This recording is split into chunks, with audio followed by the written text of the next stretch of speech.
Hey everyone, this episode was initially released for the Green Room members exclusively quite a while ago.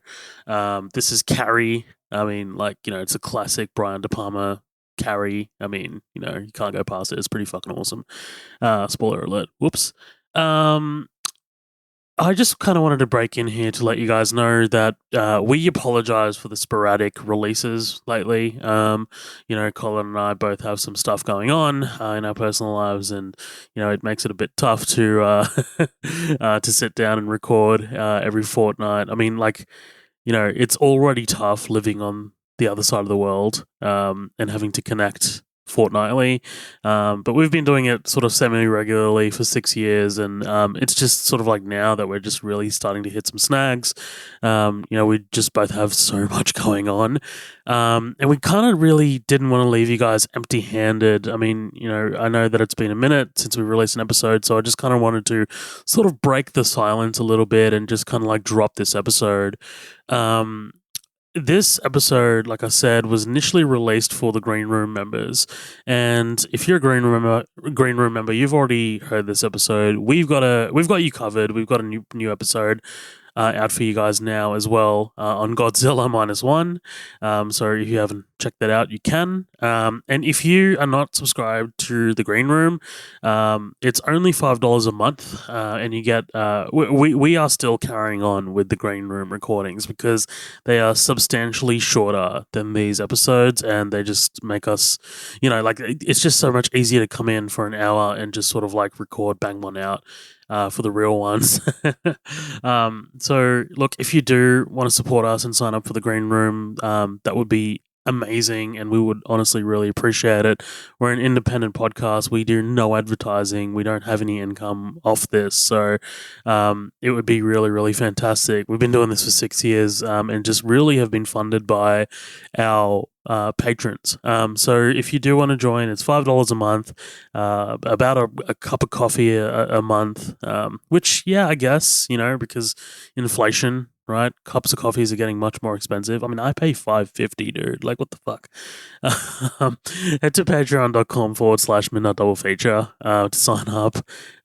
It's worth it. I think it's worth the bang for your buck because there's quite a bit of a backlog going on now. So yeah, without any further ado, Carrie, enjoy, sign up for the Green Room. Thanks, guys.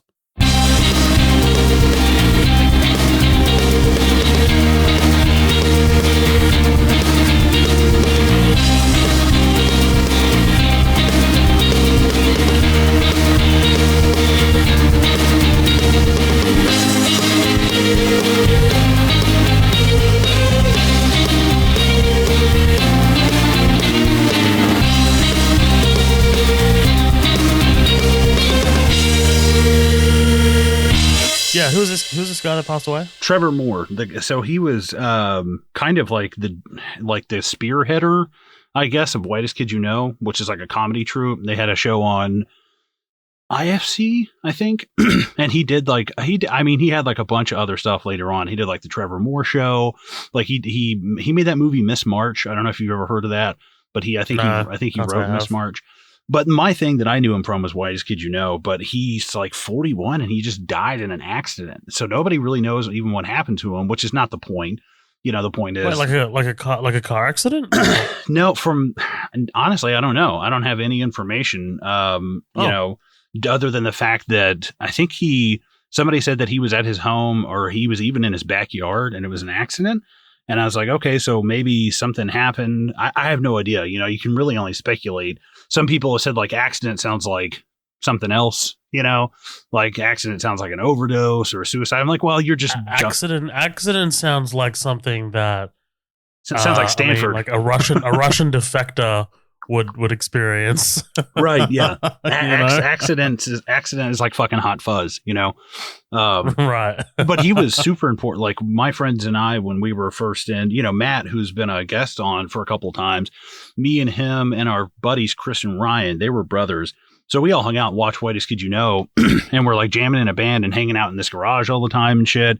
So it was really fucking cool. But he, just out of nowhere, just basic. Nobody really knows what happened to him. He was only 41 years old. But he was so fucking funny.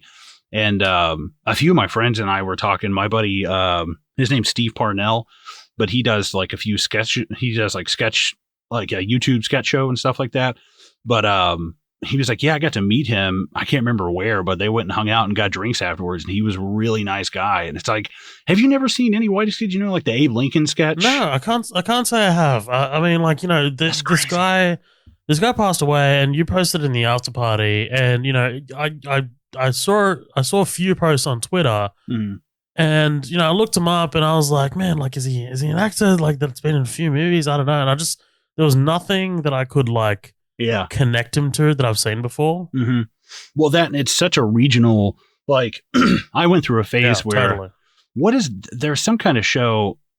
It's like a sketch show, but it's my friend Jake used to watch all the time in Australia. Wild Boys, or like some Australian like comedy show where it's like Wild Kids or Wild Boys or something like that. Not the Steve-O show, but there was like an Australian TV show that I was like, what the fuck are you talking about? And I remember going, this is somebody's version of like a TV show. Whitest Kid You Know? Like, what the fuck is that? Like, no, I've got no idea. Oh man, that's like, interesting, dude. That's wild. I mean, like, you know, it's very rare for me to like experience that, like, you know, because like I'm always following this kind of news, not about deaths or anything like that, but like, you know, popular culture and like what people are into. Like, I'm on Twitter, I'm very active on social media.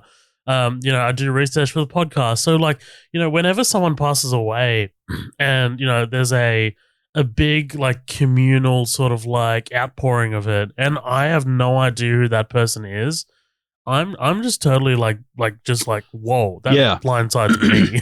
Yeah. Well, absolutely. Because you know, not that it's about you, but you feel like you're like, man, have I missed out on somebody's like really awesome career? Right. Like, have I been to the wrong party this whole time? But it's absolutely, it really bummed me out because he was, like, I mean, absolutely instrumental in like my sense of like weird, random, like dark humor. Like, I'll tell you a fast sketch. They're sitting there at dinner. It's him and his wife, him and his wife and his kid at like a restaurant. And he starts eating the salad and he's like, honey, this salad kind of tastes like pussy. And she's like, what? Let me see that. And she takes a bite and she was like, oh my God, it tastes just like pussy. And he's sitting there and he's eating. And these two guys behind him at a table are like, what are you saying? He's like, I swear the salad tastes like pussy. And so all the adults, it's like two adults, it's like four adults and a kid. And all the adults are eating the salad and it's like, it tastes like a big fucking stinky pussy. Like, it's so fucking funny. And eventually the kid reaches in and takes a bite and he goes, this salad doesn't taste like pussy. And the dad goes, you're grounded. We caught you. And it was like a sting operation. Everybody was in on it. And they're like, where have you been eating this pussy at? He's like, I don't know, school, the playground. They're like, Kyle's house. He's like, sometimes Kyle's house. Like, we'll say goodbye to Kyle's house. Like, it's a weird, weird, funny, like, it's like, I don't know. I'm trying to find something to, it's really, I mean, it's just really kind of sketch comedy, but he was like the John Cleese of Monty Python to what that is to like Whitest Kids. Right. He did a lot of shit, man. God, you know, now that you put it in those terms, can you imagine if John Cleese fucking was not a part of the Monty Python crew? Holy shit. Right. And I mean, and apparently he's like was a huge, like John Cleese fan, but you got to watch his shit because his humor is just kind of, it's not just him. I mean, it's four other guys. It's like a whole troupe, you know, that were together. Wait, he was American, right? Yes. Mm-hmm. Yeah. Okay, cool. But like, it's interesting that, so would you say like his brand of comedy was more like British humor because he was inspired by like John Cleese? Because I love that kind of humor, dude. Kind of. Like, there's some that are really clever, and then there's some that are just like, the best way I can describe. Yeah, like one of the sketches is just them holding a nail and going, nail gun, and it's like these weird antics they get into. But their famous one was it's called the Abe Lincoln sketch, and it's like Abe Lincoln is being an asshole in the balcony, And like, it's the guys are acting out on the stage, and Abe Lincoln's like, oh my God, turn around, he's behind you. And finally, John Wilkes Booth is in the crowd, and he's like, will you shut the fuck up? And they end up fighting each other, and that's how Lincoln got killed, was he was just an asshole in a theater. But that was the first thing I saw, and that was like 15 years ago. Like that, they've been doing, from what I watched, they all got together. They all five of them finally met because of 9/11. And I was like, oh shit. Oh, wow. Apparently they were in New York. They were like college students, I think. And one of them had the best view when the first plane hit. So all of them just came over, and of course were just staring out the glass, just wide eyed. Shit. Yeah, that's a big, that one. And what was I reading about? My Chemical Romance. Gerard Way was like, I started My Chemical Romance because of 9/11, and I was doing an animator job and I didn't like it, and I called up all my friends like on the 12th, and we're like, what are you doing with your life? Let's start a fucking band. And I was like, holy shit. I can imagine, dude. Like, I mean, that would be, if you were at ground zero and you witnessed something like that happening, you would be so you don't go to work on Monday to go out the next day, and you'd just be like, man, like, I just want to change the world now. Yeah. Like, I'm a humanitarian. I'm turning my life around. If you're a drug addict, you go clean. Mm-hmm. Like, Well, and it's even like Seth MacFarlane, who was like, yeah, I was hungover and I missed my flight, and I was supposed to be on one of those planes. It's like, really? Yeah. Seth MacFarlane was like, I got to the airport late or something, and I got held up, and next thing I know, like, I think I heard this. I was just listening to an interview with him on Dak Shepard's podcast. And I think maybe he mentioned that, but yeah, Seth MacFarlane, dude, just thank God. Love that guy. Yeah. thank God. How is Dak Shepard's podcast? I've heard that's good. It's great, man. He seems like a nice guy. It's called, if you're listening and you haven't heard of it, it's called Armchair Expert. And it's him and this woman named Monica Padman, and I guess they've been friends for a very long time. And obviously Kristen Bell, who's married to Dak Shepard, she jumps in here and there. But dude, like, they have like massive guests on, from like Barack Obama to Quentin Tarantino to Seth MacFarlane. And I'm just like, this is insane. Like Jason Bateman.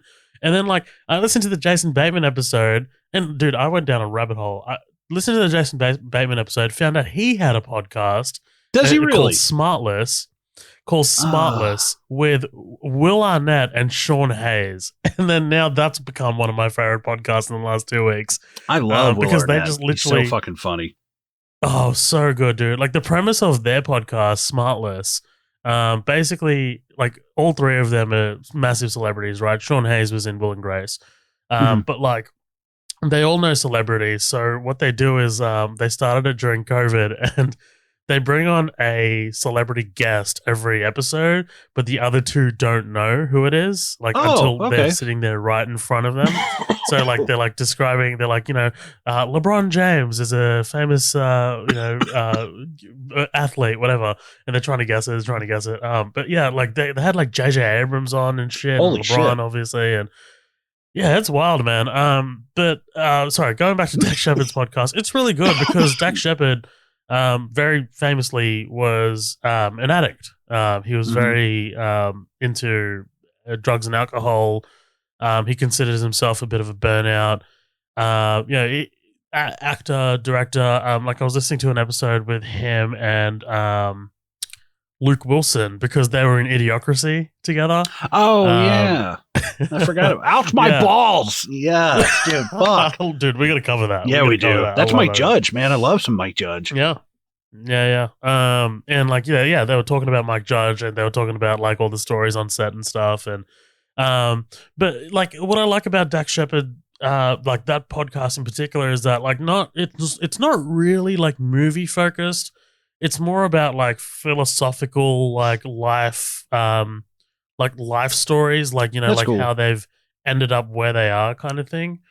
And like I really appreciate that. And like, I think it's kind of like rubbed off on me because like, I came to you before we started clicking record here, and I was like, let's talk about life.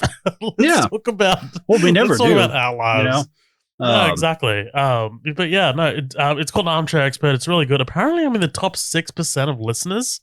Oh wow. Like, I don't damn, that's crazy. You get a thing from Spotify, dude. Like I'm just like, oh, Okay. I only discovered you last week, but I got to pick up my podcasting shit. I never fucking got that. Is it like Conan O'Brien Needs a Friend? Because I worship at that altar. Like I literally just hit follow on that podcast before I started recording it. But I will definitely. I'm sorry, but yeah, dude, Conan O'Brien and Bill Hader. It's like one of the best episodes of podcasting. They're so fucking funny together, man. It's great.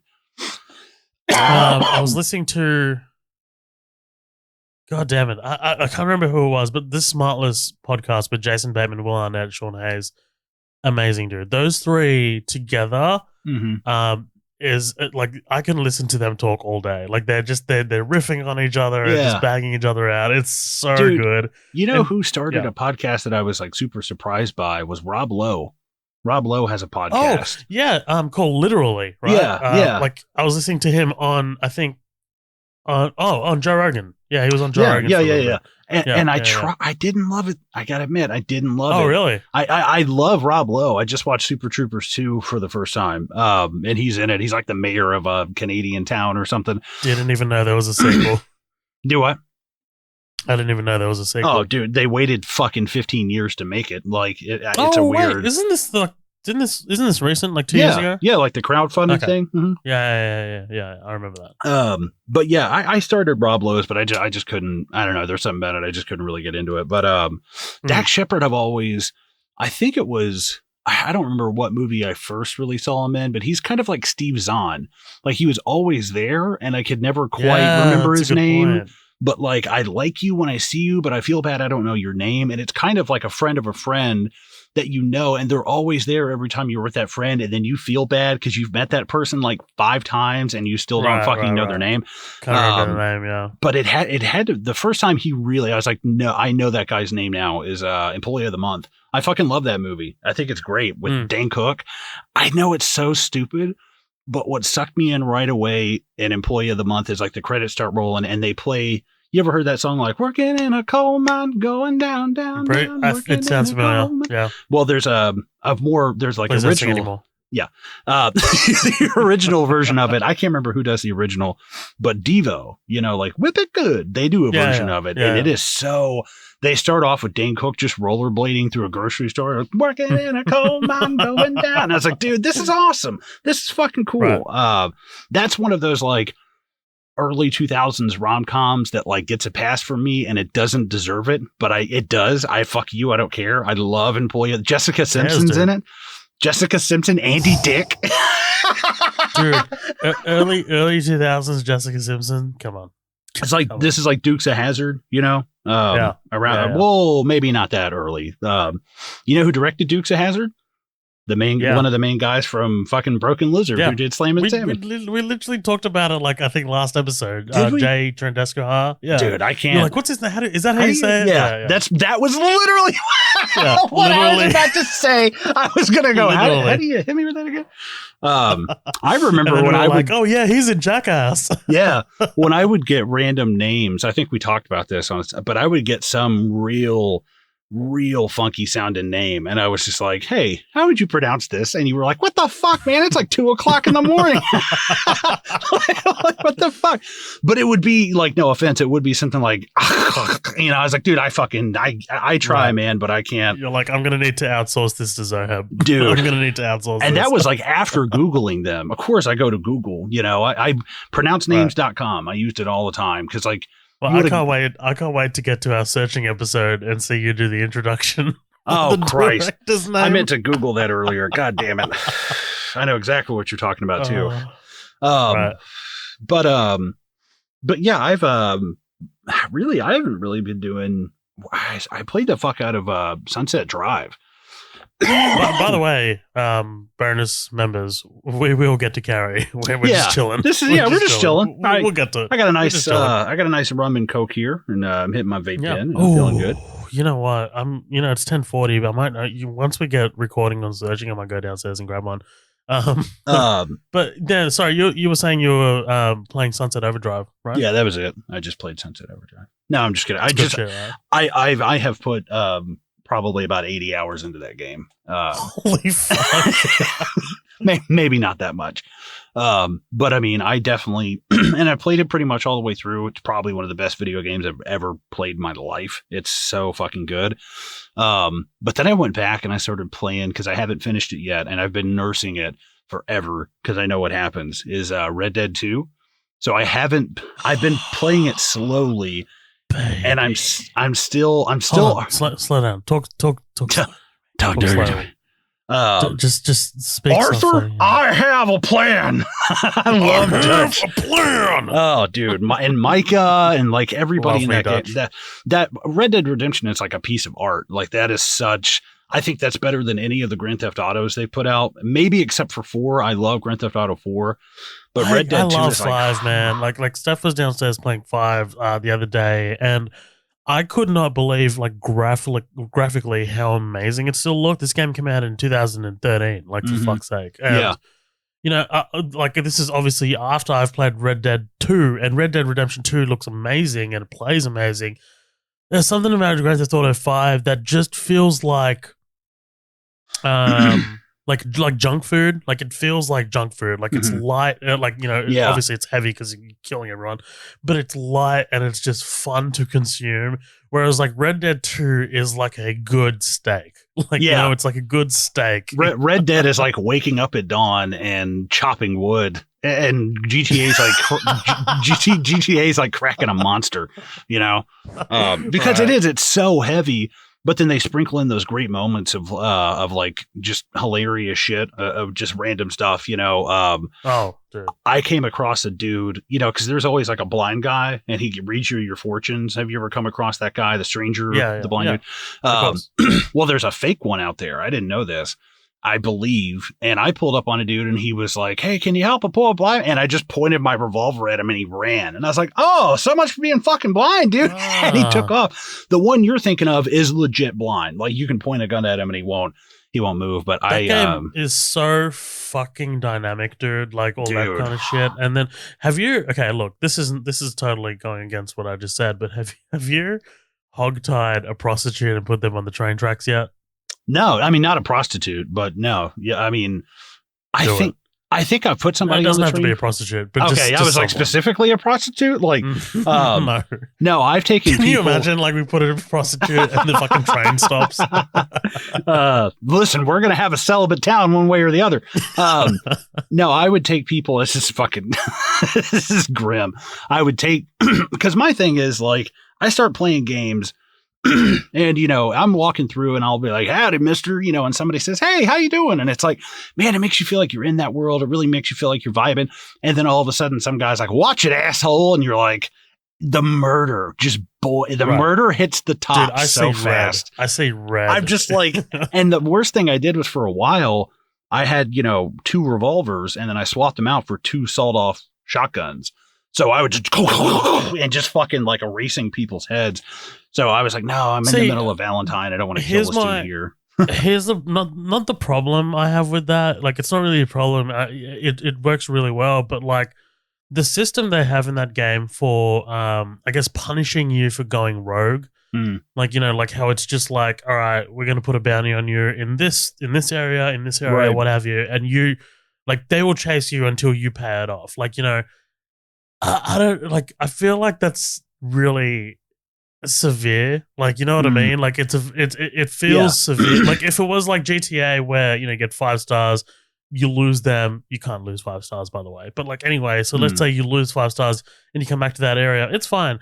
Like GTA is a little bit more arcadey in that way, I think. Like, whereas like Red Dead is a bit more, yeah, you need to think about your actions. Right. You know? And I kind of like that though, because like there's something about that I enjoy, but at the same time, like I was going through Saint Denis, you know, basically the Nolans of Red Dead 2. And I something happened and I accidentally hit somebody with my horse, or I was jumping off my horse and my horse kept going a little bit and it knocked this lady down. And I immediately got like disturbing the peace. And I was like, God damn it. So sometimes I'll just go to jail. You know, it's not a big deal. Dutch will come and get me or whatever. You'll spend a few nights in the slammer. Right. But something you can do, and I started watching YouTube videos and shit, just tips and tricks. And they're like, get on your horse right away, go change your clothes and come back. And they won't be looking for the person. And I was like, that's how detailed that goddamn game is. It's like, that's incredible. The coolest thing I did that I found on YouTube was somebody, that big luxury car that goes through like the mountains and stuff and across that wooden bridge. It's like up at the top of the map. It goes through like Bacchus Station and like a bunch of random shit.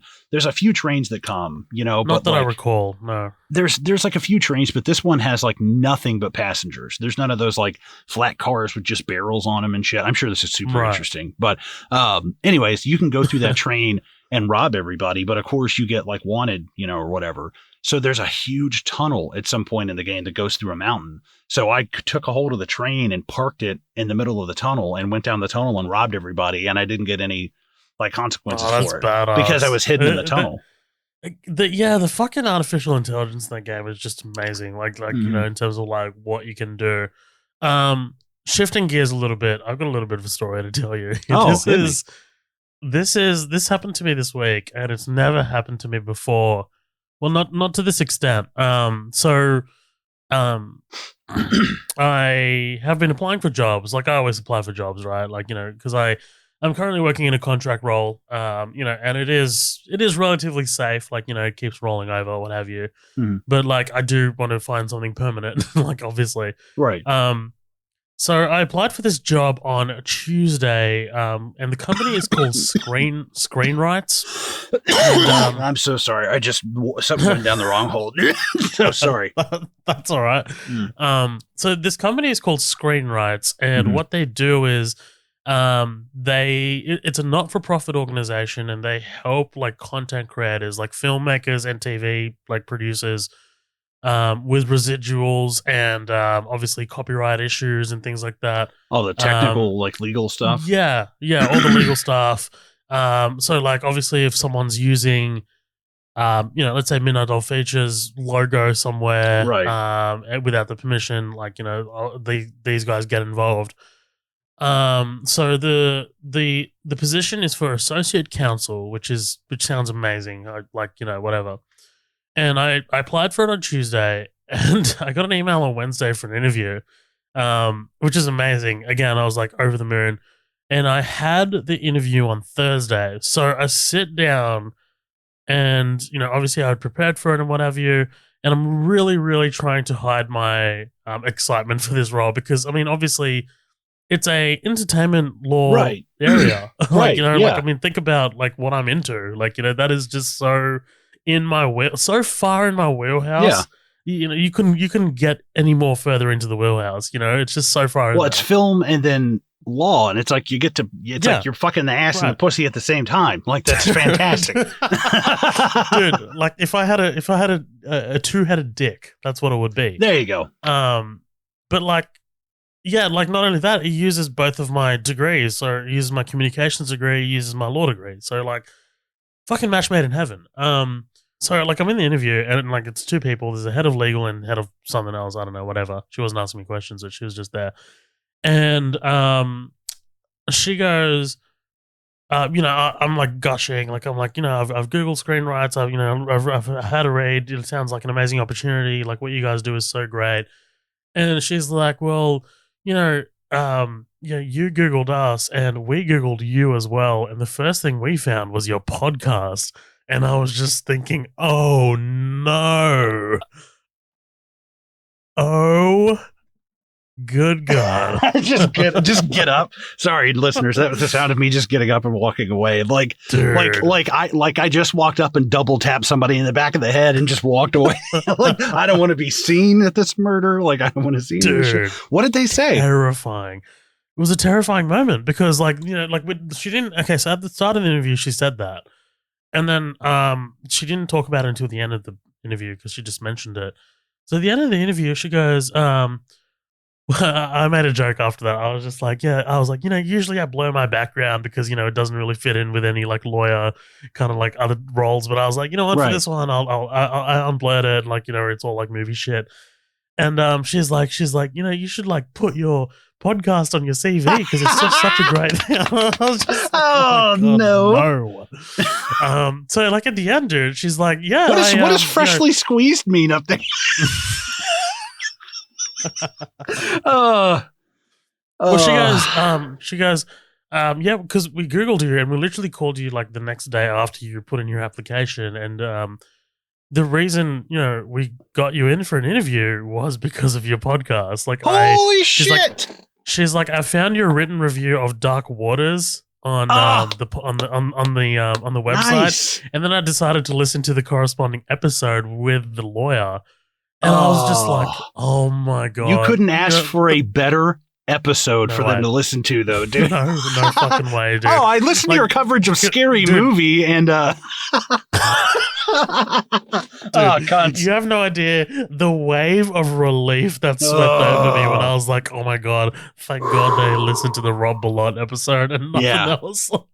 But that's it's never happened to me, dude. Like the podcast has come up in a job interview. No. And they've like done their research on me beforehand like that. But like that's how I know like that that it's probably gonna be a good fit. Like, like if they're going off the podcast, then the fact that I it was don't really that have it was, anything else to hide. Yeah, that it was a plus and not a minus to them, Like, totally. I've never had a job where anybody would Google me, but I could, like, I told you about my neighbor that one time. My neighbor was just like, oh, hey, I heard your, and it's like, dude, I don't even know your fucking last name. And somehow he was like, hey, I found your podcast. And I was like, what the fuck, man? And it freaked me out a little bit. But that is like the opposite situation. That is fucking awesome. That's really cool. So are you getting the job, or do you know yet? Well, okay. So what happened is, like, the interview went well, and we ended it right there. And I could kind of tell that this woman's like kind of like rooting for me a little bit, because like I don't have intellectual property law experience, right? Like I don't have copyright law experience. I've got commercial law experience. Like I've got some experience drafting contracts, but not as much as I guess they'd like. So I was already kind of like on the back foot a little bit, but I really, really hammered home that, if I'm successful in the opportunity, I will make it work. I'll take time in my own time, obviously, to research things and try and get better at like what they do as much as possible, just to really work for this role, because I really want this. So what ended up happening is, after that first interview, and they made this clear very early on that they would send a drafting exercise. So like they send you an exercise, like they email you this exercise, and they're like, okay, here's 2 questions. Go ahead and like do this for us, and then send it back, just to kind of like test your competency. Sure. So they send me a and it's timed. It's 2 hours long. So I did this like on like Thursday night, and they sent me a cease and desist letter. So they're just like, this is the problem. I was like, what? Sorry. I was like, as a test. Okay. I thought you meant they sent you something like, please stop contacting us about the position. Like, god damn, dude. Anytime somebody says they sent me a cease and desist order, that leaving your mouth is like the 1 in 90 million times it was something positive. No, but they sent me like a problem question, like, company A, you act for company A, you find out that company B is like in Hong Kong and they've ripped off your shit or whatever, send them a cease and desist letter. How would you draft it, whatever? So I did that, and like I've never drafted a cease and desist letter, but like, I mean, obviously I've got the power of the internet here, and like, I've done a couple textbooks and shit. Yeah, it's pretty simple. Like, there's nothing really like. I was like, I've done a couple. Actually? You were like, yeah, no, I haven't fucking done a couple. I've gotten a couple. I'm just kidding. Okay, well, there you go. Okay, well, I mean, like, it's not that hard. Like, it's all it is. Like, hey, stop doing what you're doing. Like, that's pretty much all it is. And then the other one was a bit more difficult. It was like a long ass like contract for like services, and you kind of like need to get like all the terms and stuff in there, and I was a bit more unsure about that one. So like I sent it back, and I was just like, with the caveat that it was like, hey, hope this is to your standards, blah blah. And then like they sent through like emotional resonance tests and like a psychometric test, whatever. Jesus. Yeah, dude. And then like they emailed me yesterday, and they're like, congratulations, we'd like to have you in for a second interview. Ooh. With like the CEO. And I'm just like, Jesus. okay. But like, no, like this woman, like the head of legal, I think she is rooting for me because she's like, when she sent through the drafting exercises, she put in brackets, she's like, if you are invited back for a second interview, I'd recommend having a look at this website and this website. And Oh, then, nice. like, yeah. So and I was just like, that's awesome, dude. Yeah. Yeah. So the second interview was on Monday. And that is the last interview because I don't think you can go higher than the CEO. But yeah. yeah, by the time this episode's out, I'll either have the job or I won't. So it's gonna be super embarrassing. But like, yeah, man. I mean, like, surely at this point, dude, if they vested that much, and I don't know, it's gonna be because like I can't imagine. I don't know, man. Like, cause like I applied on Tuesday. They emailed me on Wednesday, and I'm already up to like in a week's time. I'm already up to the second interview. Like I don't know, right? How many other candidates they have that they've put this much time or effort into, like, you know what I mean already? Right, yeah. So, but like, the more, dude, like the big takeaway of this story is just the podcast. Like, I was just like, that could have been a big, yeah. So in the Watchmen episode, one of you guys said something about gurgling somebody's custard. Can you elaborate on that? What we listened to a bonus episode where you talk about fucking the ass and the pussy at the same time. Can you elaborate about having two dicks? Yeah. But no, man, like that was just a wild story. No, that's a world, dude. That would like, how did you even hold that in until now? I would have texted you and be like, oh my god. I wanted to hold it in for the bonus because like I was like, I gotta do this. That's like a episode of Bob's Burgers. Well, you don't fucking watch it. But one of the kids, he holds his like bowels all day on the Super Bowl, and then it's like he calls it the Super Bowl, and he shits and he holds it for like 24 hours. Anyways, but no, that's fucking awesome, dude. And that's such a random, like, I'm happy, but at the same time, I'm also like, whew, I feel like you just barely made it through the prison yard. Dude, totally. And like, I wouldn't be making such a big deal about it if it wasn't what I anticipate is a career defining job. Like, this is, I think, a career defining job for me. Like, this is a role that is going to be probably my future, dude. Like, cause I can't, like, outside of getting a criminal law job, which, I mean, like, I love that field, but like, this is what I know. Like, this is what this is what I can probably excel at and like impart knowledge on eventually. And like, it's just, I don't know. Like, well, this is like working for a one of my best friend's dad works for a nonprofit. And he's like, right. I've always loved it. You don't feel like you're part of like some big job. I don't know how it is in Australia. But he's like, that's the same thing. I've worked for nonprofits before. Yeah. Yeah. He was like, it's very chill. It's not like corporate grind. He's like, there's definitely work. He's like, but it's not like, he was like, I felt like, cause he worked corporate jobs, then went to more nonprofit stuff. I was like, I felt like I was working with a bunch of Patrick Batemans all day, He's like, then I go to nonprofits and it was like a lot more chill. But man, I'm still blowing a sigh of fresh air. Like just relief that the podcast did something good for me. Well, yeah, because it could have not just the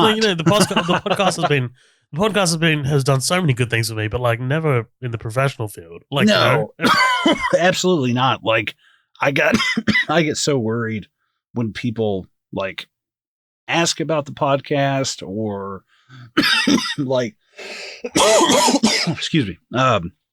Like I was at my mom has no idea I have a podcast. Love her to death, but she's like a very religious person, and not religious as in like Carrie White's mom religious, but she would not like these episodes at all. Like, we couldn't say sucks growing up. Sucks. Like, man, that sucks. Whoa. That we couldn't even say sucks. So it's kind of strict, we couldn't say sucks. I mean, but like, I think that's just a lack of knowledge from immigrants knowing what is a swear word and what is not a swear word. Like, Yeah, right. Because my mom knew what this sucks means. She's like, I know what that means. But I was like, I mean, come on. People have been saying that for like 30 years at this point, Mom. It's in the fucking Simpsons. Yeah. Right, exactly. She tried to get us to stop watching The Simpsons at one point, and my brother and I laughed. We're like, no, we're Oh, not so going did to my stop. parents, dude. That's funny as. Oh, There was an episode, I think, of different worlds, but Homer. similar religions. Fundamentalists will No, there was an ruin your episode life. of like there was an episode of The Simpsons where someone's watching TV and literally just the woman, like my dad just comes out of like, he just walks into the room just like casually, and literally there's a woman on the couch on The Simpsons, like they're watching it in the show. Right. And just like, Rod, let's have sex. And like my dad's like, Oh, okay. Click. Okay. Yeah. Dude, right. my brother and I Like, laughed my mom out of the fucking room. We're like, there's no way. Like, that's literally the only show that we watch, you know? Yeah. But I'm trying to think of really anything else. I haven't, it's been nice. I haven't worked in like 6 weeks.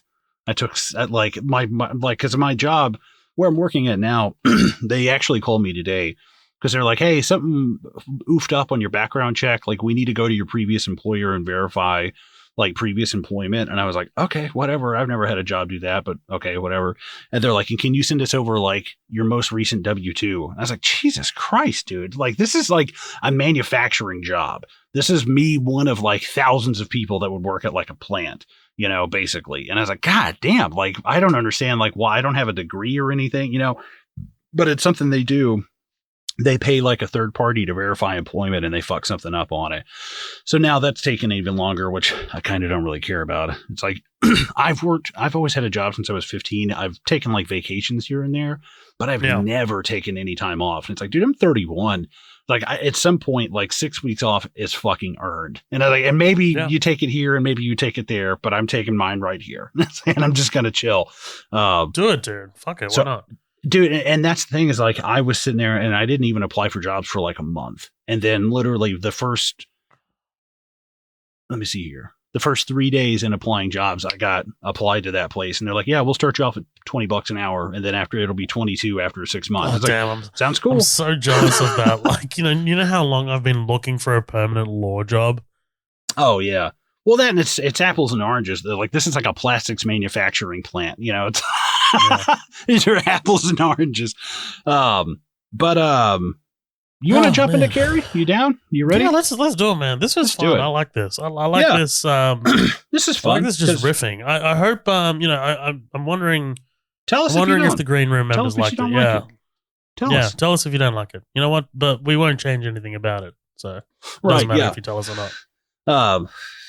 They're like, yes, it's all right, Carrie, baby. We enjoyed it, but we want more. We want more stories of what they have to involve exotic animals and nudity. So look, I find myself here again on the podcast, on the end of my microphone, talking about Stephen King again. Again, another Stephen King adaptation. You're welcome. Because other genres don't exist and other writers don't exist, apparently. Now, when's the last time we did Stephen King? Stand By Me. I know, but how long ago was that? It wasn't that long. It wasn't that long. Okay, but how long before Stand By Me? That was like Misery. I'm just saying, I've got one in 3 years. I've done Misery, Stand By Me, and now Carrie. And it's like I haven't even gotten to the big ones yet. I saw this pop up in the chat, like the suggestion, and I was like, it's a fucking Stephen King movie. My initial reaction was like, no, like, but like I was like, no, like he's like a fucking dam. Like if you don't let it let some through the spillway, he's just gonna fucking crumble. So I'm just gonna. It's like the same to Edgar Wright movies, like all that type of shit. It's like it's just. If there's something where it's like, I wonder why they haven't covered that yet. Just picture me in a corner just going, I'm always brain aneurysm. Yeah, I'm just over there like that kid holding in the cough meme. It's like me wanting to cover all the dude. He's got a giant vein. Yes, the fucking veins all through his head. Really quick. Sorry, there's a really cool YouTube channel called Wavy Web Surf, and this guy actually lives in Tennessee as well. But he breaks down like all these famous internet things, and he finds that guy, and he figures out like who is the kid who's holding in the cough, and he finds shit like that all the time. So I wanted to shout that out because I've been watching this shit. Wavy Web Surf. It's just all one word. But yeah, dude, I'm gonna hit this fucking subscribe right now. That sounds great. Wavy wavy web surf, and he tracks down like. Have you ever seen the kid who's like, "Don't you ever wish that you had a dream that you could have found?" Look, who is the EA Sports guy? Yes, Legend of the KFC fried rat, the eBay auction ruined by 4chan. Right. So he breaks down all these like internet things, like you remember the mazes that people used to do, and halfway through the maze, like a demon face would pop out at you. Do you remember those? Oh, dude, of course. Yeah. So he breaks down where those came from. And it's like, oh, that's fucking cool. Like he actually does his research and gets interviews with people and shit. It's really awesome. Awesome. But no, yeah, I haven't really been reading a whole lot lately. And I was like, man, I don't really feel inspired to read. I was like, just not really into it.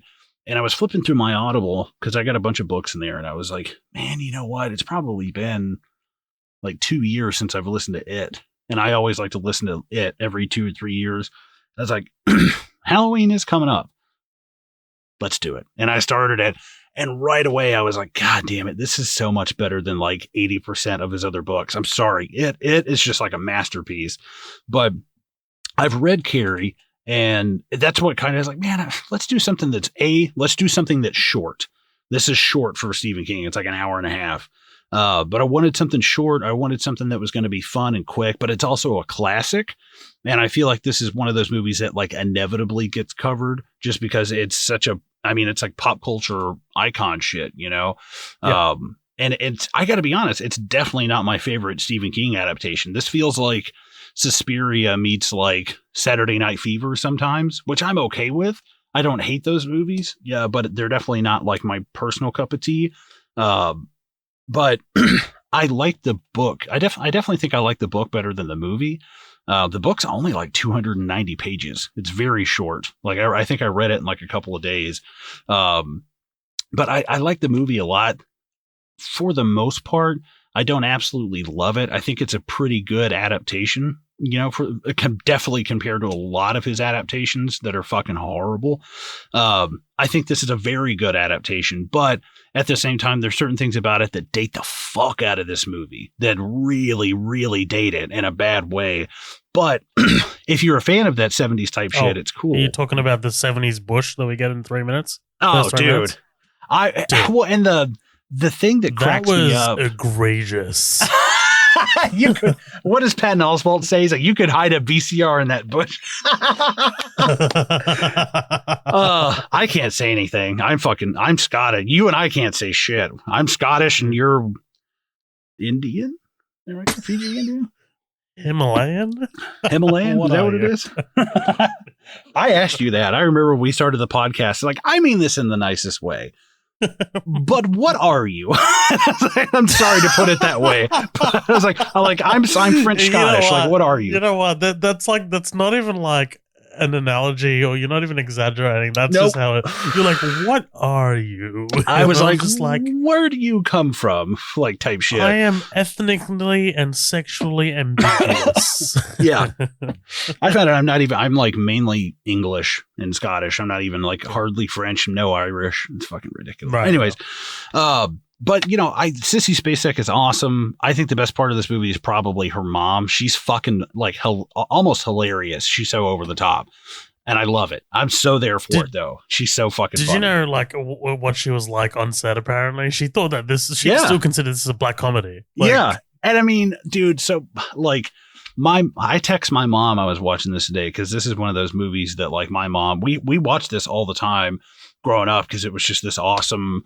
It was cool for the whole family. I was never scared of this movie. This is not a scary movie. You know that family movie called Carrie that's rated R18+ and features period blood in the first 2 minutes. Yeah, it's fine. Whatever. No big deal. Edited for television. It's all right. But I feel like it's a great movie because it's more than just about a lot of these movies are like, oh, it turns out that real people, like normal people were the real monsters, like The Burbs or something. And it's like, okay, cool. Awesome. But like, I think there's something more interesting going on. And I know that Stephen King, I think his wife I'm trying to think of the right way to say this.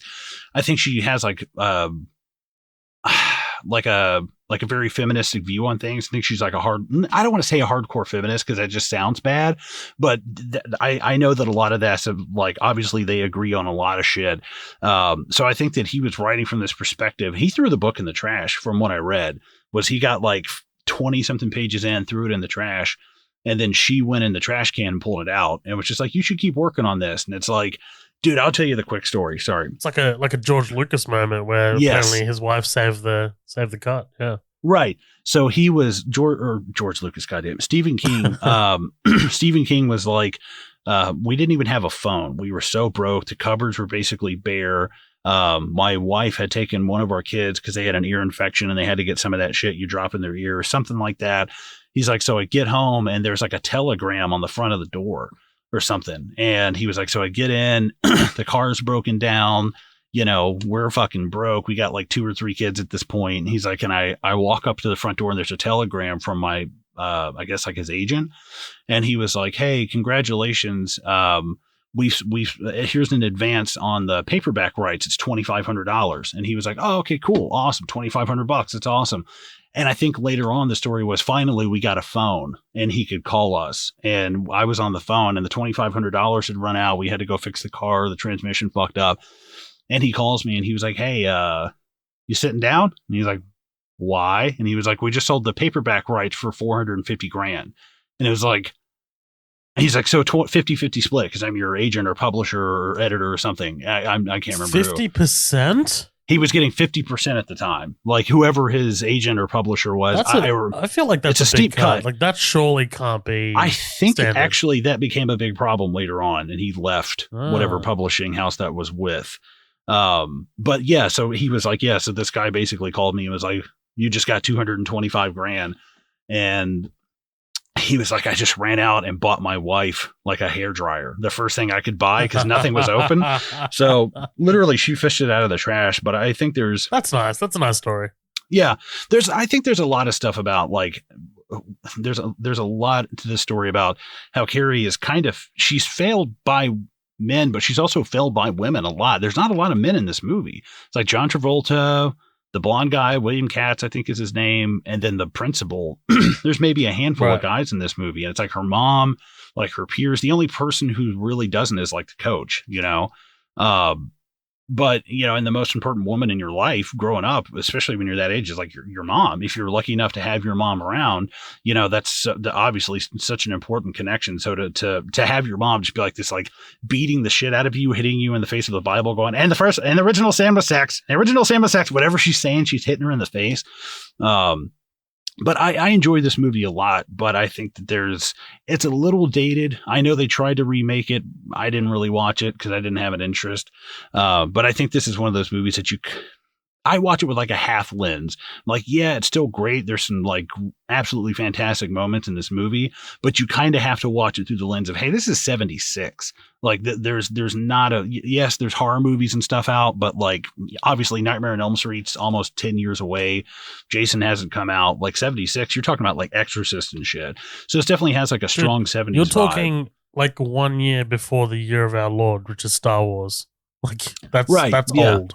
Right. And you're talking about Rocky, you know, the Rocky came out in 76. So yeah, I enjoy it, but I think there's a lot of shit in there that we can kind of get into about like, not like feminism, but there's a lot of stuff like that her mom is really, you don't want to try mansplaining. Yeah, that's why I'm so like, oh God.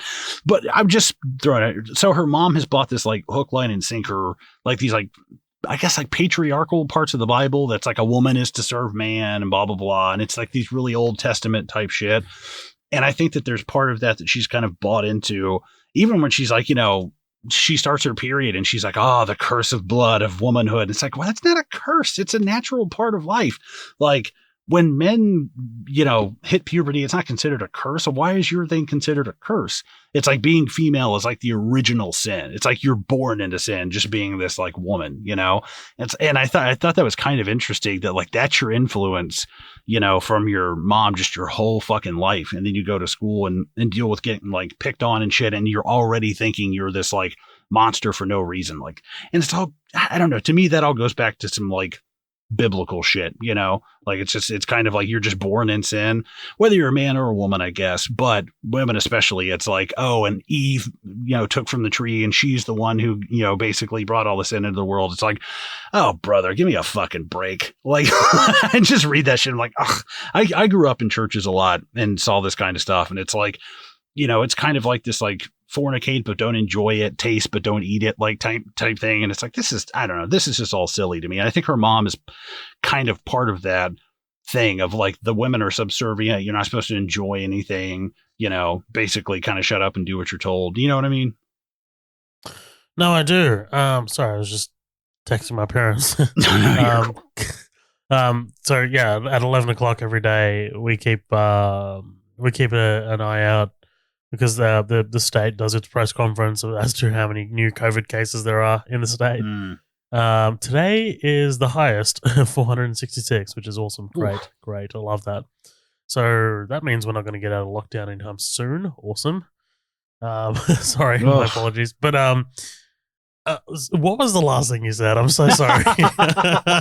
No, I was just talking about how, like, it seems like her mom has kind of bought into a lot of like the biblical shit of like being female is like the original sin, that Eve was the one who started all this stuff. And that kind of like threw me for a loop. Like, I'll get into my thoughts after, but like, I'm watching the scene where Carrie comes home after she gets a period, and the mom's like fucking whacking her, and then she's like, oh Lord.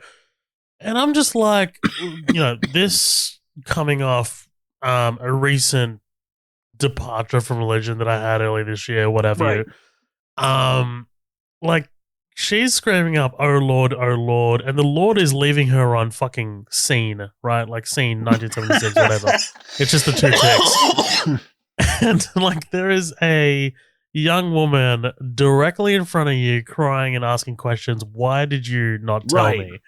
Like, it baffles me that, like, you're constantly seeking the approval of someone who doesn't answer you, who's like, who just doesn't exist in like a physical form, and you're ignoring someone like right in front of you, like who is crying out for your help. Like, I just don't understand that, Apparently this is based off of, because I read his book on writing, which is fantastic. If you ever get the chance, I think he narrates it as well. Yeah. It's great. But he talks about moving furniture or something for somebody in his neighborhood, and she had this giant statue of Jesus in their living room. I mean, this huge fucking thing.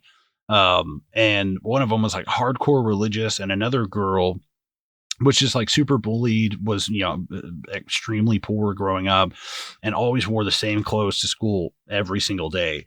And eventually by the end of like the 2 semesters, Christmas break rolls around, she gets a new set of clothes. And he was like, and finally she walked into school, she had her hair done, she had makeup on, she had a new set of clothes, and they just like launched into her because she had like dared to change the status quo of like being a low, what they considered like a low life piece of shit. And it's like, damn. And he straight up tells you, he's like, yeah, one of them went on to kill herself later on. And I was like, oh, Jesus Christ, man. It's like, you are fucking, I can't hang out with you, man. Like, I can't. I think he's got that like Yankee kind of like dread. It's like, I don't want to fucking, you're scaring me, dude. Like, it's kind of like desensitized him a little bit. Right. Kind of thing. He's been doing this for so long.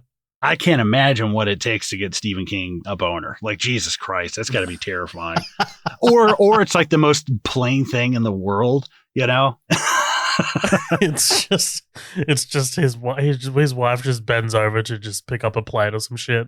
She's covered like head to toe and he can't see anything, and he's just like, oh, good. She's wearing a fucking burqa. Oh, just the way I like it. Can't see anything. But yeah, that's my thoughts. Go for it. I'd never seen this before. I mean, which probably shouldn't come to no surprise. You never seen this? Wait, no, I said figured. Oh, okay. Because I was like, what? I have seen the remake, which is not good. It's not a good movie. No, but like, I even like when I watched it in 2013 at the movies, I knew what Carrie was all about. I mean, like, I knew, like, because like at this point, like, Carrie is such a, like you said, such a pop culture movie. Like, it's so in the zeitgeist at all times. Like, that that this is about a bullied young girl who has telekinetic powers, who is raised by a very religious woman, and then she's humiliated in front of a public audience in a disgusting way, and she takes revenge, right? Like that, like that going in. Like, I mean, there's no way that you grow up, in 2013. What hell was I? 20 years old, dude. Like, I knew the Carrie story, so it's like, right. Going in and watching the remake, I was like, I knew that this Brian De Palma film was the standard, like, was kind of like the gold standard of like Carrie adaptations, because there have been more, right, than just two. I'm pretty sure there have been more than two adaptations, right? They did like a sequel, and then they did a remake that they were trying to put into like a TV show. Oh, the Rage, right? Carrie 2, the Rage. Yeah. So I watched the remake, and I did not like the remake. I remember thinking, like, it didn't stick with me at all. Like, none of it just kind of like, it was a lot of it felt forced. I mean, like, I actually remember liking Julianne Moore's performance, because Julianne Moore's a great actress. Like, you put her in anything, she's awesome. But like, she plays the mother. And Chloe Moretz did an okay job as Carrie, but she's too adorable. She's too cute, kind of thing.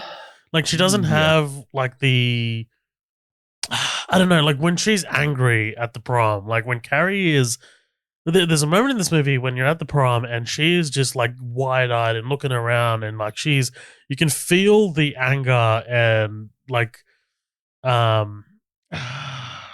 just the loss of trust, and you can feel a whole range of emotions that you just don't get from Chloe Moretz. And that movie was full of CG and like big spectacle, and you don't need that for Carrie. Like, it's taking the best parts of this movie and just twisting it into something else for a modern audience, and it was just I don't know. And I've forgotten so much about that movie. That like, when I was watching this movie last night, and I was like, oh yeah, that's what happens in the remake. I remember now, like, kind of thing. I love this movie, dude. This was awesome. I had a great time with this movie. Good. I had a solid time with this movie. Because I put it on, and I kind of, again, I knew the beats, right? Like, the beats of Carrie. Like, how could you not? But I think what really carries this is Sissy Spacek. Like, her performance carries this. Yeah, fuck. No, I didn't even hear it. I didn't even hear it, dude. Sissy Spacek, dude. She's amazing in this movie. Yeah, she's great. Like, she's like really, really good. But also Brian De Palma's like directing. Like, there are some shots in this movie that he holds on, and like there's a like, they call it like the split like diopter. So there's a moment with what's the I love name? Those. Yeah, I love when it's like double focused almost. Yeah, it's like and there's like a blur in the middle. Yes, what do they call that? Split diopter. Split diopter. Yeah, it's diopter. I don't know. Like, they put something in the middle, like a glass thing. I love that. And like, it kind of like blurs it. Yeah, there's a shot in like that in Jaws. But like, I love that, dude. Like, when they're in the classroom, and like he's just kind of like, he's like right to the foreground, and she's in the background, and like it looks like they've put like a piece of glass down the middle of the lens. It looks like so Batman Returns, when Danny DeVito's writing, and it's like double focus, and you can see Christopher Walken coming. I'm so glad you figured out, because I was talking to Lindsay like a month ago. I was like, I don't know what that technical term is, but I love when movies do that, and I could never think. They do it twice in this movie, when her mom is sewing and she comes up the stairs behind her. That's right. But it's the opposite this time from the first time. It's really cool. I like the and like, I'm sure this is not the first movie to do this, but like when we're at the prom and we see the split screen, like the different perspectives from different people, like, Carrie's like standing on the stage, and then just like the chaos happening on the next screen over. I really enjoyed that, dude. The build up to the actual the blood dumping, like, is incredible. Just how much time that Brian De Palma takes to like set that up. It's just absolutely brilliant. Like, other than that, I don't know if it has a lasting impact on me. Like, just in terms of like what the screenplay is, like in terms of like, this young woman who ends up getting revenge on just life. um, Right. I didn't. I didn't love the end. I know Stephen King really, really loves the end of this movie. Like he said that he prefers this over his original ending. Hmm. Like this I is, can't even remember you know, what happens in the book. Honestly, well, it's been okay, like so 2 years. I read it. I read it up. So what ends up happening is instead of her getting, so she gets stabbed, Hmm. and Carrie gets stabbed. Instead of the mother getting stabbed by, knives, fuck, I actually forgot. Fucking, it just left me. Something happened. Like she doesn't get stabbed by knives. She gets stabbed by something else. She dies. But after that is when she goes outside and finds um who are the two aggressors again? John Travolta and Nancy Allen. I forgot the character's name, Yeah. but yeah, Chris the and car, Billy or yeah, something. I don't know. the car crash happens after that, like Ah, after the stabbing, and it ends in a really kind of like dour way. Fuck, I actually I was reading about it last night. I'm so sorry, but um, if you I get the don't know, chance, like read it. It's only 290 pages, but like yeah, okay, the the way yeah, that yeah, the I definitely won't do that. No worries. the way that the story is told is cool because it's like it's almost like at first it's like a cop gathering reports and it's like one person at a gas station watches her walk down the street and just explode the gas station and it's like oh shit and it's like it's almost taken from like a third person collecting the stories of what her rampage was and I was like that's fucking really cool. I was like that is a really That's interesting wild. way. It's almost like found footage in a way. It's like taking these smaller perspectives rather than a larger narrative, like an overhead narrative kind of thing. Okay, I'm so sorry. I found the ending of the original book. So, King's novel ends with Carrie going back home to confront her mother, who believes her daughter has been possessed by Satan, and so confesses she was the product of marital rape before stabbing her in the shoulder.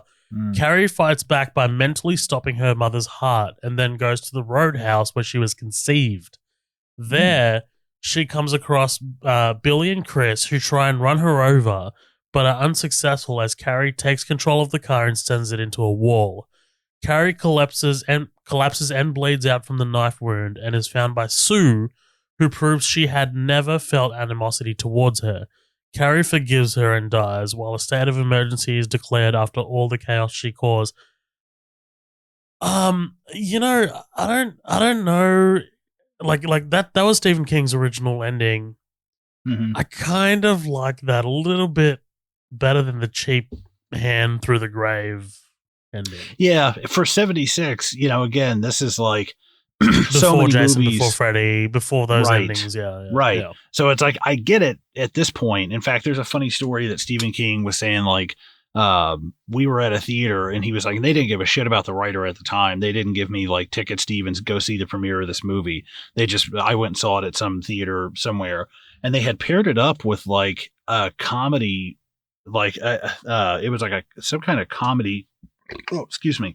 It was one of the guys from Sanford and Son, but Right, they yeah. had paired it up with a comedy movie, and it was like a double feature. It was a Red Fox like comedy feature, and he was like, "What the fuck?" And he was like, "I don't care that it's like obviously it's going to be a predominantly black audience," and it was. He was like, me and my wife Tabitha looked like two pieces of salt and a pepper shaker," and he was like, "There was all black theater, which I don't care about." He was like, but it was just a terrible combination. He's like, and these people are not going to get this movie because they're thinking, Carrie, what the fuck? Why would you do that? And he's like, so we start watching it and they fucking lost it. And he was like, they loved it. And right at Oh, the end, when she goes to put the flowers down, she reaches up and grabs Sue's arm.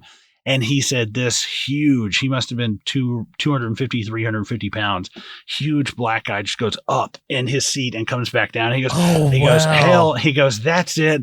That's it. She ain't never going to be right. And just gets up and runs out of the theater. And I was like, oh, that's fucking amazing. And That's a great story. and he looked at his wife and he was like, I think this might turn into something big. And this was, I think it was $1.8 million budget, $33 million return Something or like something that. like that. I mean, Yeah, like it a was pretty big. ridiculous return. Well, I mean, like, kind of like, I mean, like, Brian De Palma had done stuff before this, but I mean, like, think about what he went on to do after this. I mean, I Mm, know you and I don't necessarily love Scarface, but I mean, right. there's no denying that it became a cultural fucking phenomenon, right? I mean, like, Right. it is You know, everywhere. I'm It's so on, mad. I have not seen Carlito's Way, and I need to remedy that so I have not fast. seen it either, and I really want to because Ugh. I have a feeling it's the better Scarface. I have a feeling of because I just love the way the way Al Pacino looks in that movie is like, so this is like your version of Neil McCauley from Heat, I guess. Like I'm Yep, kind of interested in like what he does in that. And Sean Penn, that's awesome. who's I don't know. Yeah, Sean, I gotta admit, if I take a swing on anybody, I think it'd be Sean Penn. really? I was talking to Lindsay the other day, and it was some kind of question on the internet or whatever, and I was like, if you could take a swing at any celebrity, and I was like, it's either Alec Baldwin or maybe Sean Penn, and I was like, and I know that's so random, but he just so happened to get brought up, and I was like, it's just something about those guys. I just love to fucking Dude, you gotta watch. It's on Amazon Prime. The Val Kilmer documentary called Val. Oh yeah, Because it's all about like the way he grew up, and like there's a segment. It's very short, but like there's a moment where like he and Kevin Bacon and like Sean Penn are like in a change room together, and they're just like kind of like riffing on each other. It's really good. You gotta hit it up. I think you'd like the documentary. I'll check it out. I like Val Kilmer. Yeah, but Brian De Palma, dude. I mean, fucking The Untouchables is a Right. knockout. I love that movie. And not only that, but kicking off the Mission Impossible franchise. Like, I mean, like this is a director Oh, did he who now? That's cool. is influential. Yeah, he directed the first one. Yeah, absolutely. So, yeah, influential doesn't even begin to cover it, man. Like Brian De Palma, but like, yeah, I really enjoyed this movie, man. Like, I mean, as much as one can enjoy a movie like this, Mhm. I think it's a as much as I said it on the Gift episode, it's a anti-bullying advertisement, right? I mean, like Right. that's what it Yeah. is. And Nancy Allen is so fucking hot in this movie. Yeah, she's So not hot. bad. Come Nancy, on, dude. I might take her short hair Come on. RoboCop, Nancy Allen. There you go. Oh, there you go. You know my preference. And also, who else is really hot? Fucking John Travolta. Oh God, I I hate couldn't him say in that with this a straight movie. face. Yeah, I same. hate him. God, he's Dude, so. I love that. I love that. Like when he's driving the car and she calls him like a stupid shit, and just like the tap slap, the Oh, backhand tap God. slap. I like hate that it whole when you thing. call me. I hate when you call me that. And it's like, Right. what the fuck are you, dude? Have you seen, dude? There is a skit in Family Guy that is amazing. Like it's the end of Grace, and you know how like they go up in the car in Grace, right? Yeah. And it cuts to it cuts to Grace, and he's just flying the car with like he's got his two hands on the steering wheel, and Olivia Newton-John's character's in the in the passenger. She's like, "We've been up here for 3 hours. Why did you take the car up if you couldn't get it back down?" And then John Travolta's like, "Dude, the most caricature voice. I'll try and do it. Look, look, Sandy, it seemed like a good idea at the time. Obviously, I didn't think ahead." And then, like, she's like, dude, she's like, "I'm cold. Put your arm around me so you can warm me up." And she's like, I'm warm enough because, like, he's gay. Yeah, dude, that's the one where he's getting married, and he's like, "Yeah, so I can take her home and have sex with a penis," and the priest is like, "No," and he like shakes. I mean, a vagina. So good, man. But yeah, I mean, look, it's a movie. It's a movie. It is a movie. No, it's, and the thing is, if this is your first time at bat at Stephen King, this is your first story. I mean, you're a genius. It's like how many people write their whole lives to even get, and the whole. I strongly suggest if you're listening to this, you gotta read on writing. Even the first half of it is just like a memoir about him like getting off drugs and shit and like growing up and blah blah blah. But one of them is he started writing short stories at like 14 and got rejection letters, and the rejection letters got so much that he actually had like a nail in the wall, and he would put a rejection letter on there. He goes, eventually I had to pull that nail out and get a longer nail because I had so many rejection letters. He's like, but eventually I got a short story published, and then I started doing that. I could sell them in like nudie magazines and stuff for like $200, and that's how I paid the bills. That's awesome. But it's super interesting. It's his whole book. One quick thing. Sorry, Colin. This is just No. rolling over into something new. Nancy Allen, I read something that like, apparently she never realized that her character was going to be like so evil and so like twisted until she saw like the finished film. But I'm just like, what were you thinking when you guys were on set and you saw the pigs and Right. You were shouting. You hit her in the face know. and call her a stupid shit, like in the first Right. 4 minutes. I mean, Jesus. what were your like? What's her normal life about? Yeah, right. She didn't think that she was evil. That's like being one of the guys in RoboCop that blows Peter Weller apart. Like, are we the baddies? That's a great sketch. Have you ever seen that? Smith. Are we the baddies? It's like two guys who were Nazis. And, it's World War II, and he was like, "Oh boy, I've been thinking about it, and why do we have skulls on our uniforms?" He's like, "To scare our enemies. That's why we have." He's like, "Why do you sound like Malcolm McDowell?" That's what the guy sounds like, and he's got this kind of, He's like, "Clark, are we the baddies?" And he's like, no. And they look around and they have like skull mugs and like Nazi skull cufflinks and stuff. And he's like, all right, we got to get the fuck out of here. Moment of realization.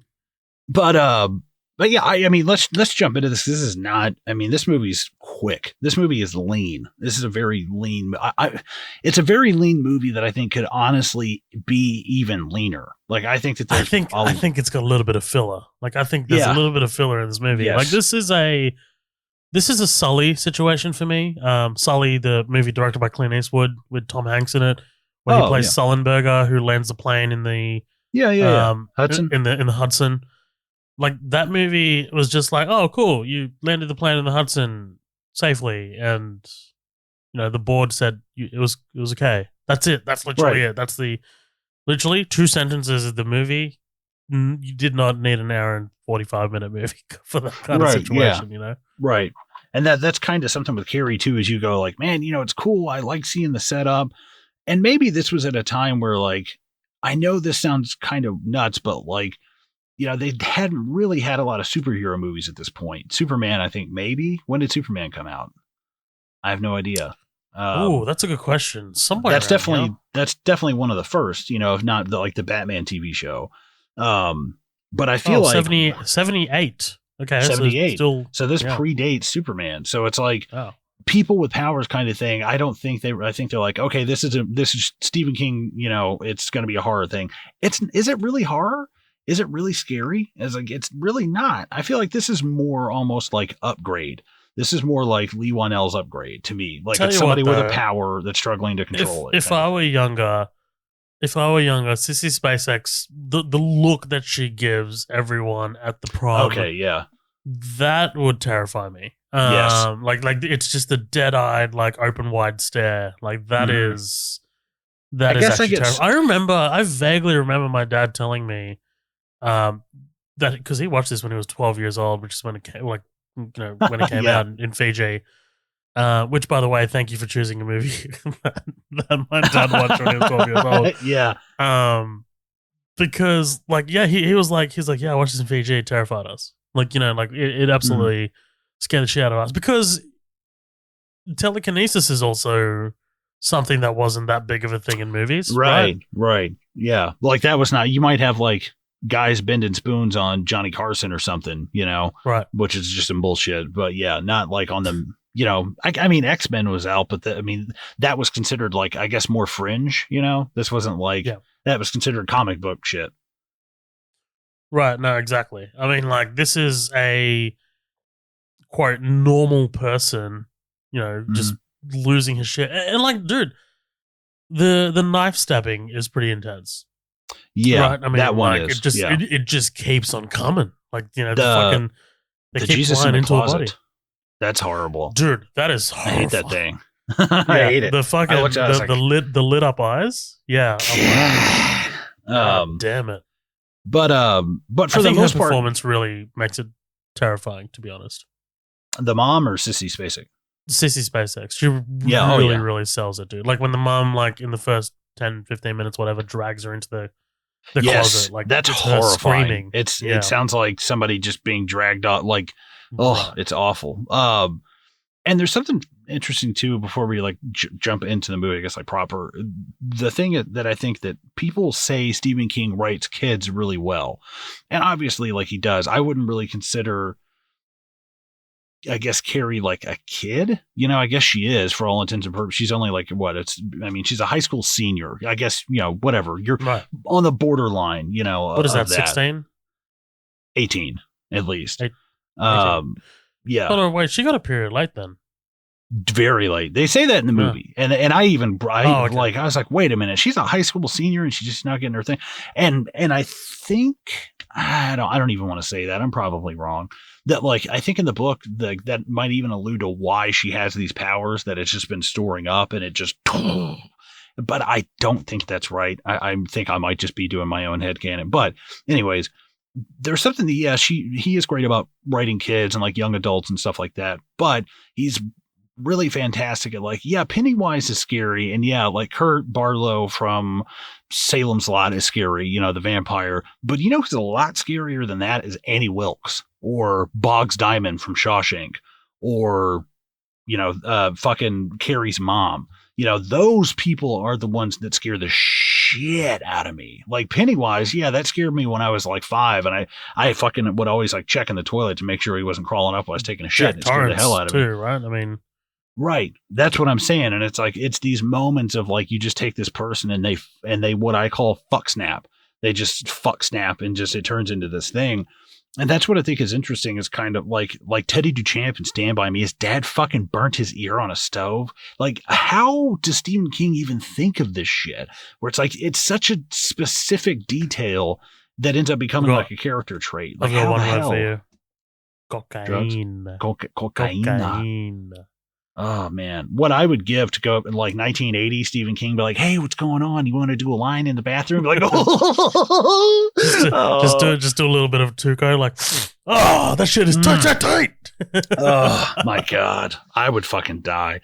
But I think he actually just had a book come out too. I've just been reading some Stephen King, and that's kind of why it was in my mind. I was like, Carrie, it's good, it's fun, it's quick, it's lean. I think that we'll, probably have a lot of fun talking about it. And I'm gonna go ahead and get my movie pulled up, and then we can jump into this shit. Are you cool with that? I've had the movie planned. So, there you go. Yeah. I fuck you. But no, that's kind of the thing that I like, is again there is something cool about making the humans the monsters, but this movie like starts with that. It's not the ending message, and I like that like right away you're seeing her just get like pelted with tampons and shit, and I was like, God damn, dude, it's like, this is savage. Like, this is savage even for like if this were 1996. Like, God, dude, that's awful. Not just humans, but high school girls, right? I mean, like, I remember there being like I remember our high school teachers telling us about they were like, we expected high school boys to be really mean and terrible to each other, which they are, but high school girls are savages to each other, apparently. Dude, I am engaged to a freshman teacher. It's like, and she was like, high school girls are like horrible. She's like cannibalistic. We don't have freshmen. We don't have sophomore. What is that? 7th grade? No, that would be like 9th grade, year 4. Oh, okay, cool.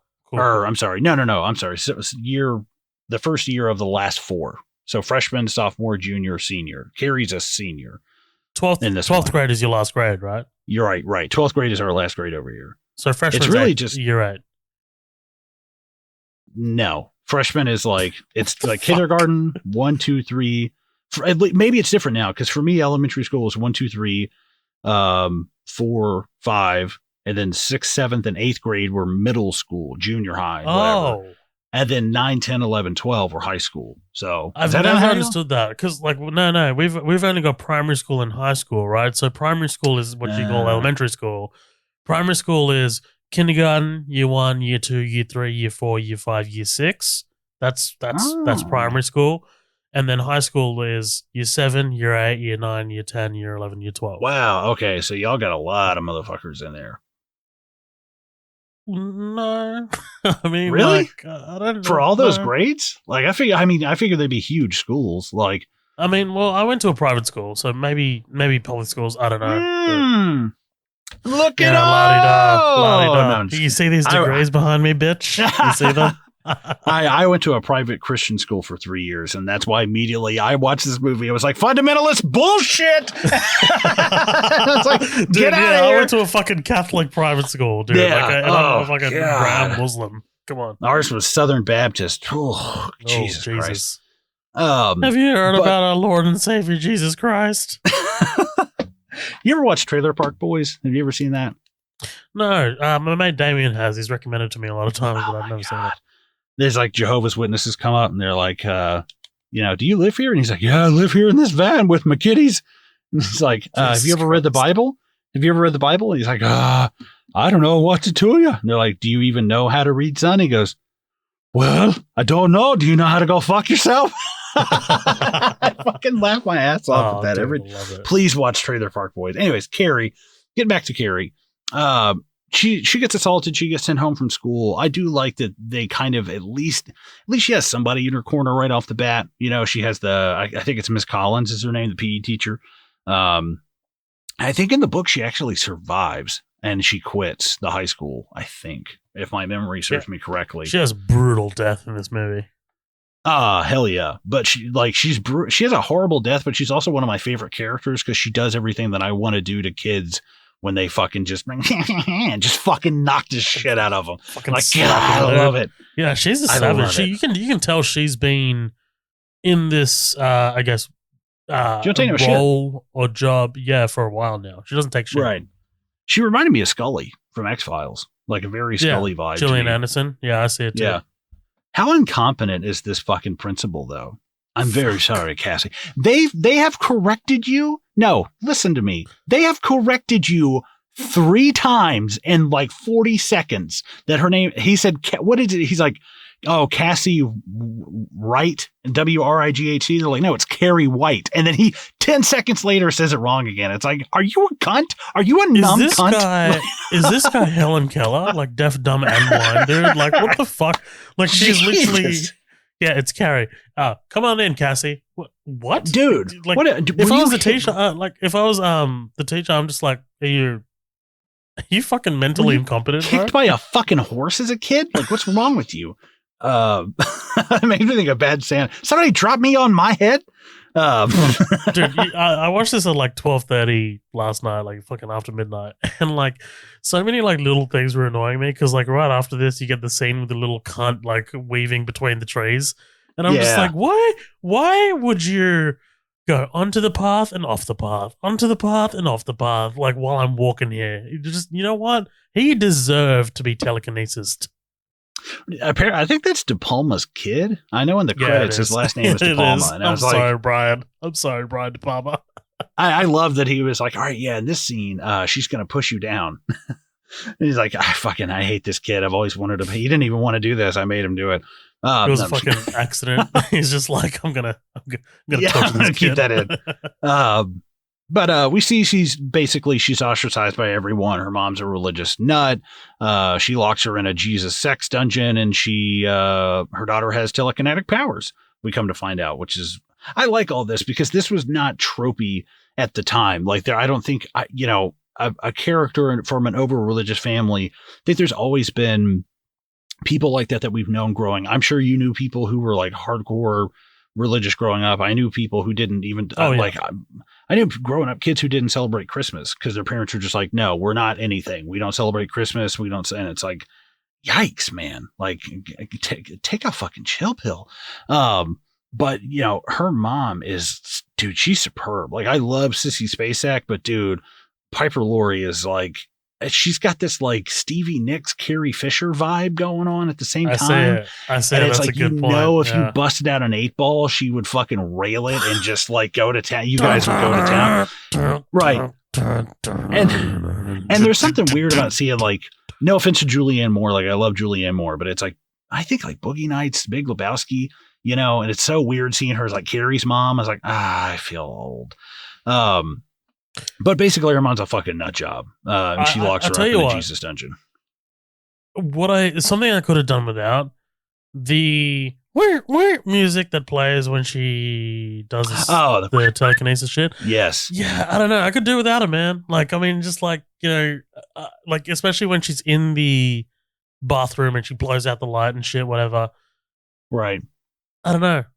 Yeah, I get it. Especially now, like I feel like so much of this movie is a lot of style over substance. Like the story is really cool. At the heart of it, I really enjoy the story because I'm trying to project myself as best as I can back to 1976. But dude, it's Not tough that, though. right. Not that nobody's ever made a revenge flick before, but this is like a revenge flick of like, look, I don't know. There's something about Carrie that I like. It's like, oh, how do you treat me now that I have power? And it's like, oh, that's awesome. I Yeah. love that. It's like, how would you treat me knowing that I could kill you with my bare hands? Like not even using my bare hands. It's like, oh, that's fucking awesome. Yeah, I mean, But this is a movie that's what 30, 40, 45 years old, right? yeah, 2025 would be 70. Well, no, I guess 2026 would be 50 Yes, years. 50 So years. coming Yeah, up. so 45. Like, it's tough. It's tough for your like. It's tough for me to project like myself as someone watching this in 1970, 1976. It's funny because like the Mhm. streaming service here says 1975, but I don't think that's right. But yeah, like I mean, like a time before Star. Like, can you imagine a world before Star Wars, dude? Before that logo, Yeah, before that we are so music. spoiled. We take so Yeah, much shit for granted. Like, I wild. like grow up and I'm watching Ice Age. I'm like, God, it looks like shit. I'm like 11 and such an asshole. Dude, people Um, fucking watch. That's what I'm saying, man. Like, you know what? It's kind of one of those, and like I can talk about this here on Boners because like it's kind of one of those like minor reasons I stopped getting excited by upcoming attractions is because I started feeling a little spoiled. Like, you know, we come in there week in, week out, and you're like, the CG is not great, blah blah, and like, you know, the complaints got a little like repetitive, and then like now I'm just like, man, like I don't really know if I want to think that way. If I want to kind of like get sort of like jaded by all these things anymore, I just kind of want to enjoy sure. shit again. Well, yeah, you don't want to be one of those people that's like comparing it to other stuff in the industry. And it's like, I just want to think about how this makes me feel as I'm watching Yeah, it. literally. Like Yeah, if I yeah. genuinely have a problem with it, like if it's like Taylor Swift and Cats level bad, yeah, Oh like, boy. but, basically, again, she's ostracized. Her mom's a nut, locks her in the closet. We're also introduced to Sue's boyfriend, Tommy. Sue, who's the, obviously the super curly headed girl from the beginning. Oh, God, I had her fucking name pulled up. Oh, Amy Irving. Sue Snell. Sue Snell. What a terrible name. We are we're introduced to Tommy. He's Mr. Popular, and I like that he's not a shit to her. That he's kind of like, you suck, and he actually says something. And what I like is when he says something, that teacher, because they're like, he's like, this is a far fetch from home runs and touchdowns, Tommy, and they're Right. all kind of laughing together. And then Tommy turns on him and he's like, you suck, and you can feel that teacher look around the room like, they're laughing at me now. And he's like, they're not Right. quite, I'm not cool anymore. They're on to me. The power dynamic has shifted. Yes. Yeah. Which this guy was in. Have you ever seen One Flew Over the Cuckoo's Nest? Please. I really want to. I really want to. I'm so sorry. so that's One of good. the, that's one of the It's ones where I so just need to good. sit down and just enjoy it because I really, it's been on my list for a very long time. It's so good. But he's one of the best parts of that. He's one of the best parts of that movie. He's absolutely fantastic. And he's a good character actor. Beautiful. Like I like him. He's so over the top. The teacher goes from laughing with him to being laughed at. The next day, Miss Collins lays it out for the bullies: 1 week's detention after school every day, or no tickets to the prom. This is fucking hilarious because Chris makes it like 40 minutes. She makes it like 40 minutes into this thing, and then she's like, I'm not coming anymore. It's like, are you that short-sighted? Like, I know there's people out there like that, but it really does kind of like, She kind of reminds me of Regina George from like Mean Girls. Like, you know, like I'm way above this, but also like you're fighting a losing battle here. Like, I mean, like they're not going to let you go to the fucking prom if you don't comply. So give it something, right? Right, give it some, like, but also get 40 minutes in and then have 10 minutes left and go, now that is a bridge I will not cross, is the most ridiculous thing to me. I laughed my ass off. It's like, why would you wait 10 minutes before it's up? But I like one of the things that the teacher says that an expression I love and I've used so much. And she was like, what I wanted to do was, a week of expulsion or whatever, and then refusal of your prom ticket. She goes, that would get you where you lived, wouldn't it? I was like, oh, yeah. I love that term. I love that, where it's like, that would get you where you can't go. It like, oh, well, I'll just do this. Oh, I'll just do that. And it's like, no, it's going to get you where you can't. Oh, I love that term. It's just, oh, it's so perfect. I dig it. And she says it so confidently too. And all the kids are like, and she's like, yeah, fucking suck that dick. But like I said, she makes it 40 minutes in and she fucking gives up. And I think is this where she hits her in the face? Do you remember that? Yeah. Yep. Oh my God. Because she's like, you can't do that. They'll can you for that, you bitch. It's like, I mean, not in 1976, they wouldn't. Hell no. Right. They wouldn't fucking can you for that. Did you ever could your teacher spank you in school? No, dude. What the fuck? Where did you grow up? Nairobi? The South. Did they actually? I mean, up until like third grade, because it was either because I only had it happen a couple times, and that's intense. It was I can't even imagine that. I think your parent had to come and they would, because I remember getting spanked in the principal's office, and it was either you let the principal do it or you let your parent do it. And of course, it's like, all right, I'll let mom do it. All right, hold on. Let's drop Carrie for a second. Let's drop Carrie for a second. You tell me step by step how this played out, because this is so foreign to me. This whole concept. I mean, honestly, I don't remember, because it was like third grade. Shit up, goddammit. It was third grade or less, so I'm like 5'9", about 185 pounds. No, I'm just kidding. No, I don't know what I did. Also known as the Great Khali. Yeah, right. The Great Colin.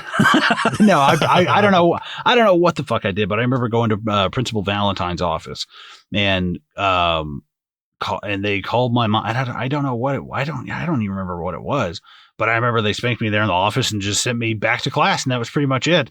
And it was like, yeah, I got spanked all the time as a kid. Hold on, wait. So, like, what are you bending over? Are you bending over a table? Honestly, I really don't remember. It might have just been like drop and touch your toes. Hold on. Yeah, so it's over the pants, obviously, right? Yeah. No, you're not dropping trow or anything like that. Okay. No. Okay. All right. We're civilized. There's a thing called Southern hospitality. You let a man pull his pants up before you beat him. So hold on. So okay, that happens, and then you're at recess or like lunch, and you happen to pass the principal in the hallway. Is it awkward? Is there some kind of like? I don't fucking remember. You just touched my ass, man. I didn't let the principal do it. I didn't know that fucking lady. And Principal Valentine, you let your hand linger on my ass, dude. Because I know there was a kid that we went to school with, and he didn't know what it meant. First and foremost, had no idea. But our principal was a black woman, and her last name was Valentine, and she was a really nice lady. But this kid, good on the South, honestly. Honestly, now looking back, I'm like so surprised. Right. But she, she was a black woman, and at some point, some kid was talking about making a club, and he didn't know what it meant. He had only heard it, but they were like, "Oh, what should we call it?" He goes, "Oh, we should call it the KKK." And it was just like he had just heard the KKK from somewhere and thought it was cool, and like, "Oh, cool kids club" or something like that, and then had to go to the principal's office. This black woman, and she was like, "Do you know what that means?" He's like, "Yeah, it's our name for our club." And she was, this kid's in second grade, right. and she was like, "No, honey," and had to sit down and explain to him, and he was like, "Did she actually sit down and explain to him?" She kind of told me, yeah, this is the meaning. I think once parents got there and stuff, yeah. She was like, "This is what this means." And they were like, "Oh my God, we're so sorry," like blah, blah, blah. She was really nice. She was a nice lady though. She was a very smart and very nice lady. That's really about the only. You didn't mind getting spanked by her? I let my mom do it. I don't know. Yes, I don't know this fucking lady. I don't know you from every Tom, Dick, or Harry in here. I'm not letting you spank me. It's just such a foreign concept, dude. That's never been the case. Like, no teacher has ever touched me, put their hands on me ever.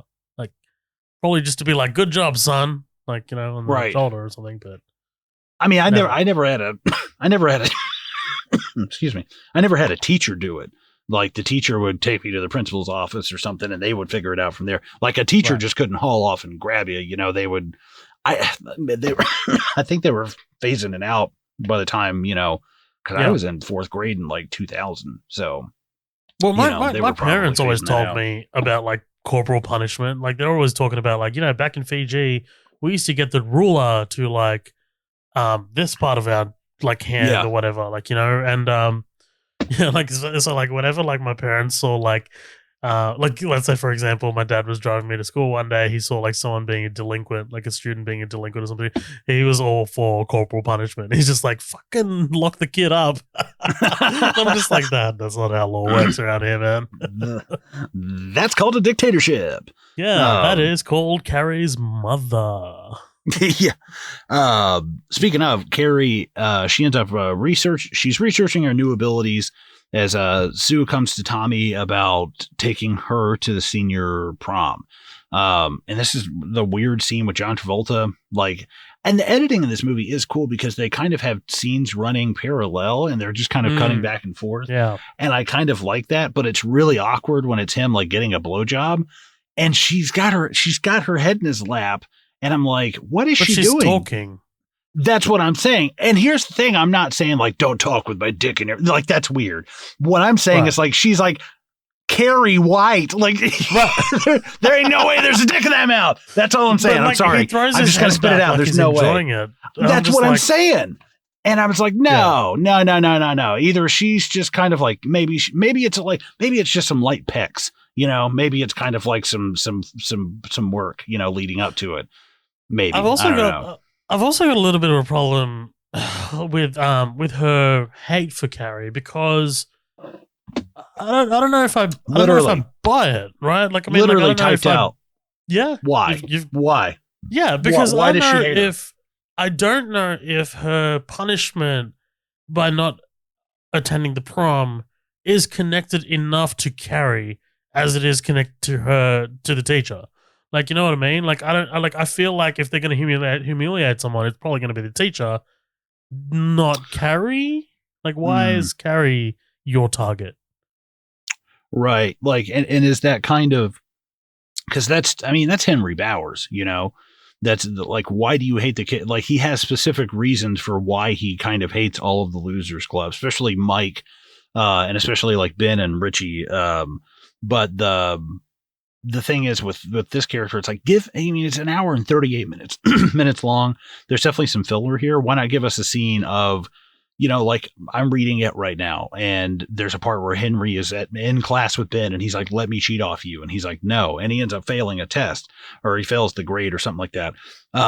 Like, give me a scene like that and I'll be cool with it. You know, I would then understand more of this, but just because like she's a shit and you just treat her like shit because you're a piece of shit. Okay, cool. Fine. I guess you're just a piece of shit. Like, kind of 2-dimensional, you know? But I do like Nancy Allen though. She's a good actor. I think she's underrated. I think De Palma also did Dress to Kill, which I haven't gotten a chance to see, but I'm pretty sure Nancy Allen's in it. It's supposed to be pretty good. Yeah,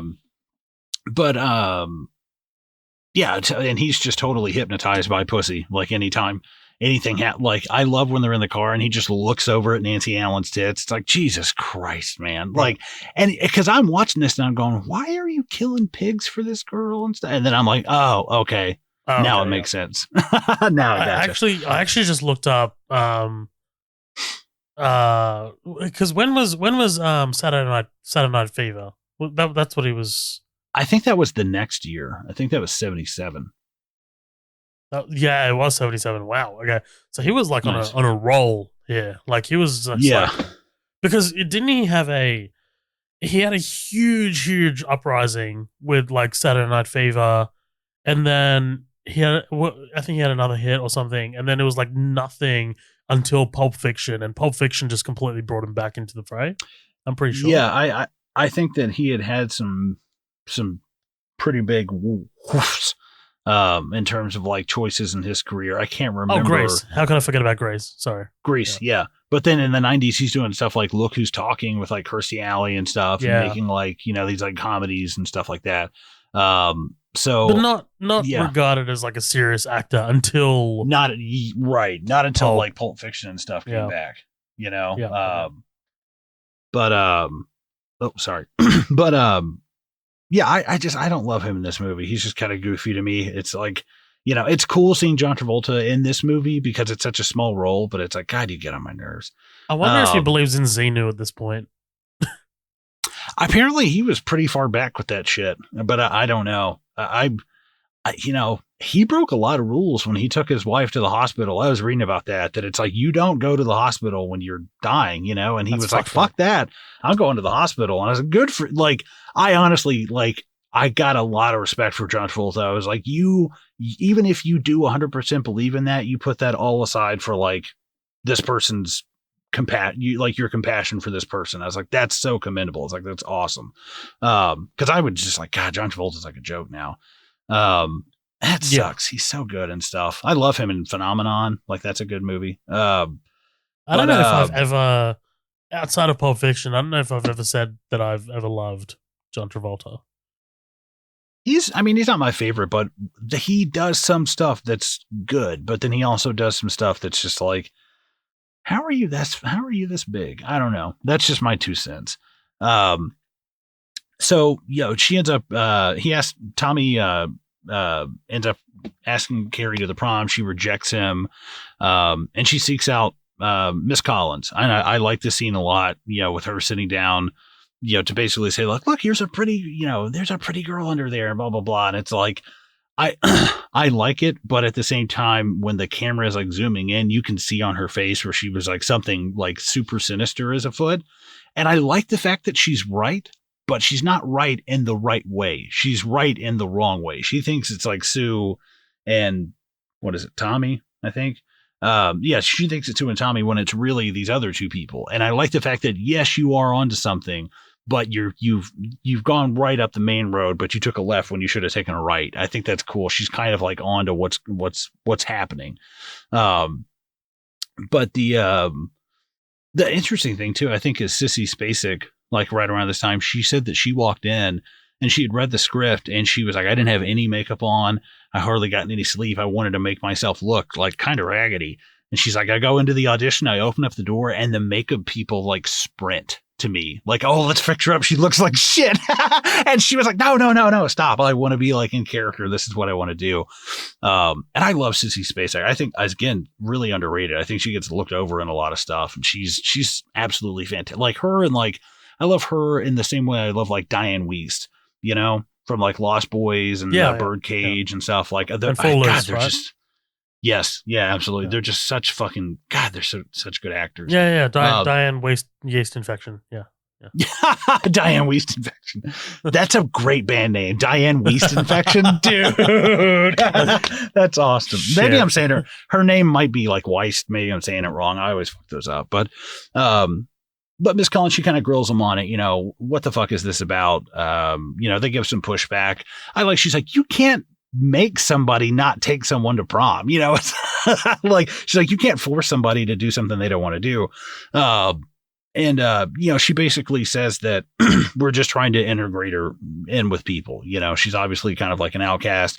And I think that there's something too to be said about like pity versus like empathy.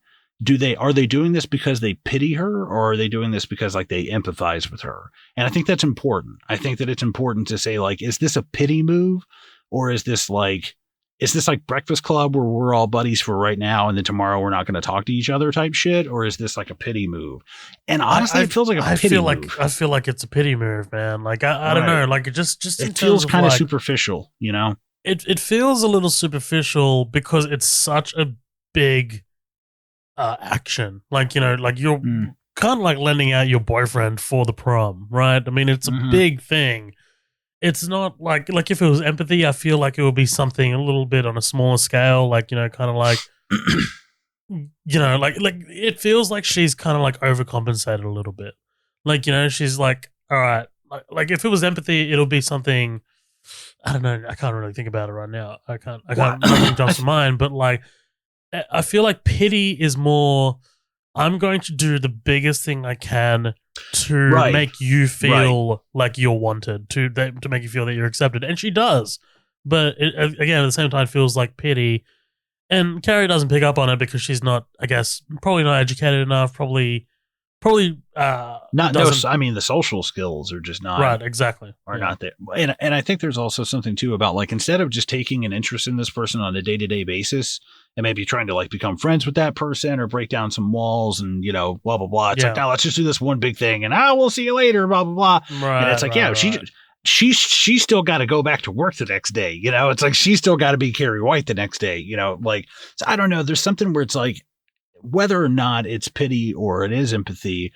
It's also like it's so well intentioned though. Like that's the inarguable thing about this is like I know what you were going for, but like God, did it just absolutely lead to the disaster of everything? Like so many.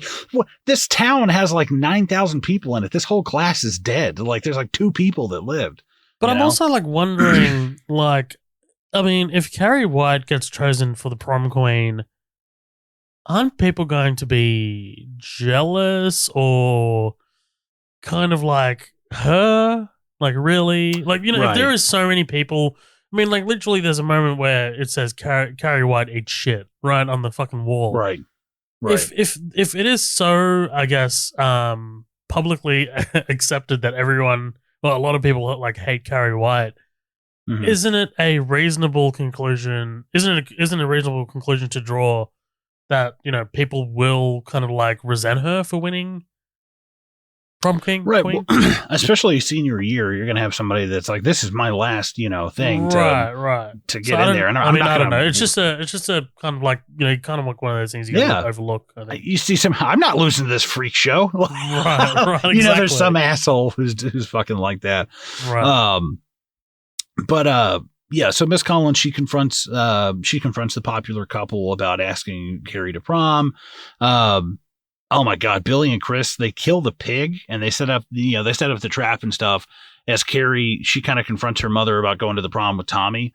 So, and again, the editing, I like this, but there's, there's something that kind of like,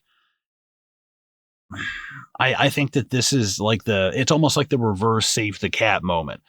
For the hero, they save an animal and it's like, this is like the anti, like, Stephen King does this in Dead Zone. Greg Stilson, he kicks a dog to death on like the first couple of chapters. Right, yeah. And he does that obviously to establish. So it's like to go in there and like smash this fucking pig with a hammer. It's like, dude, there's 1,000 ways to do that.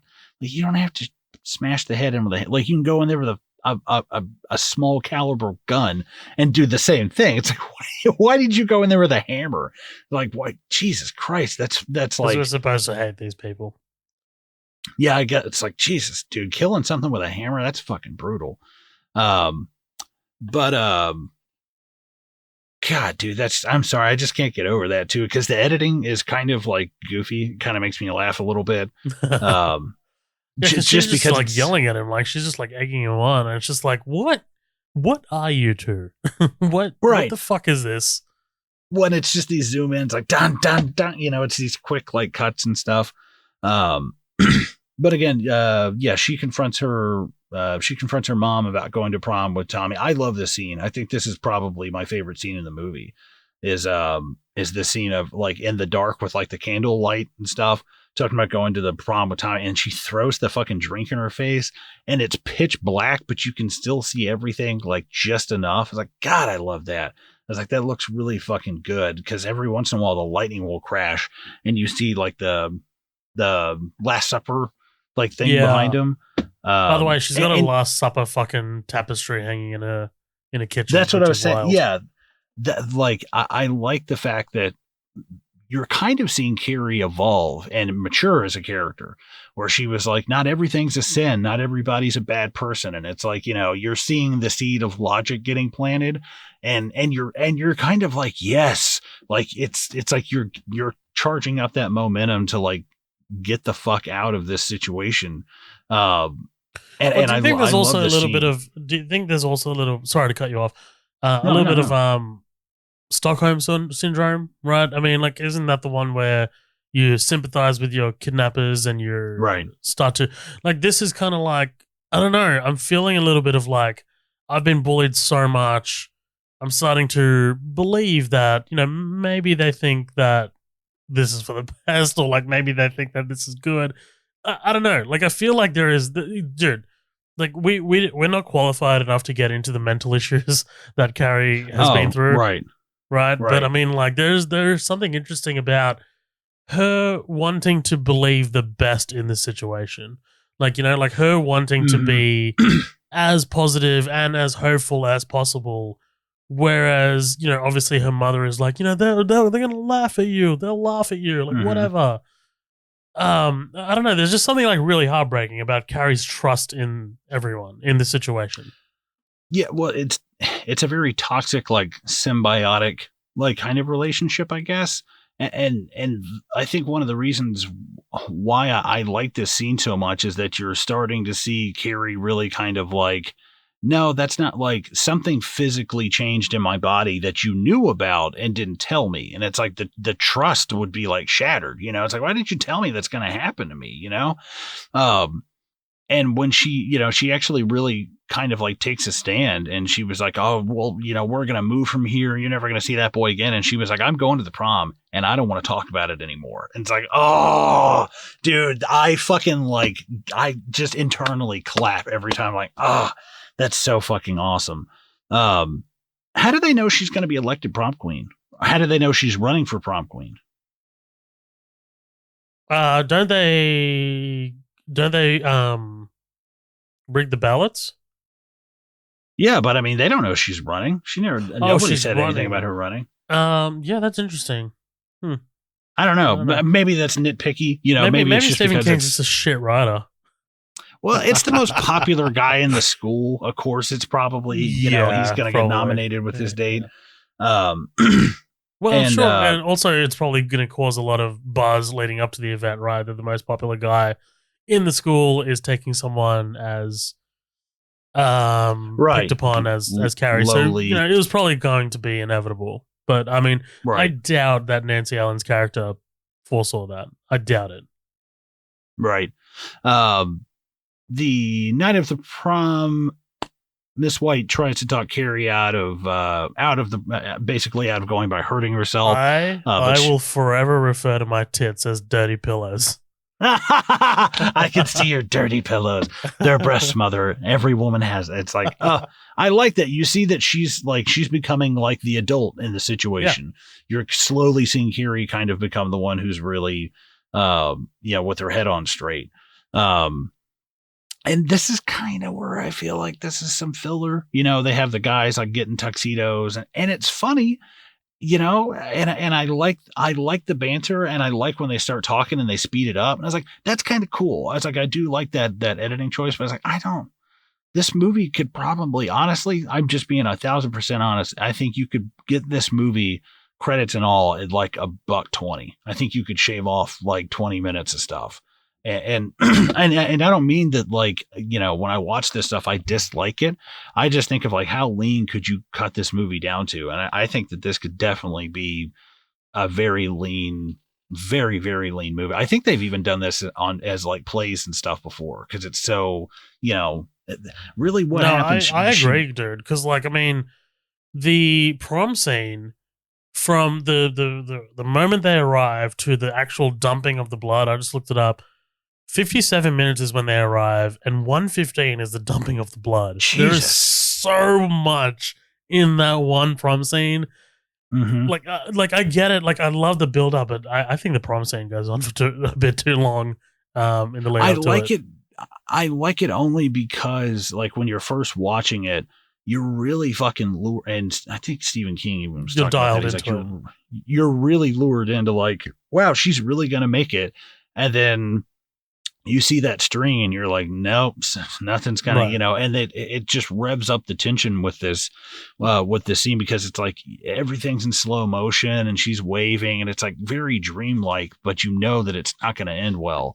You know that they're gonna pull that string. I'm glad you Um, said dreamlike, because there are a couple of shots that are like really misty looking.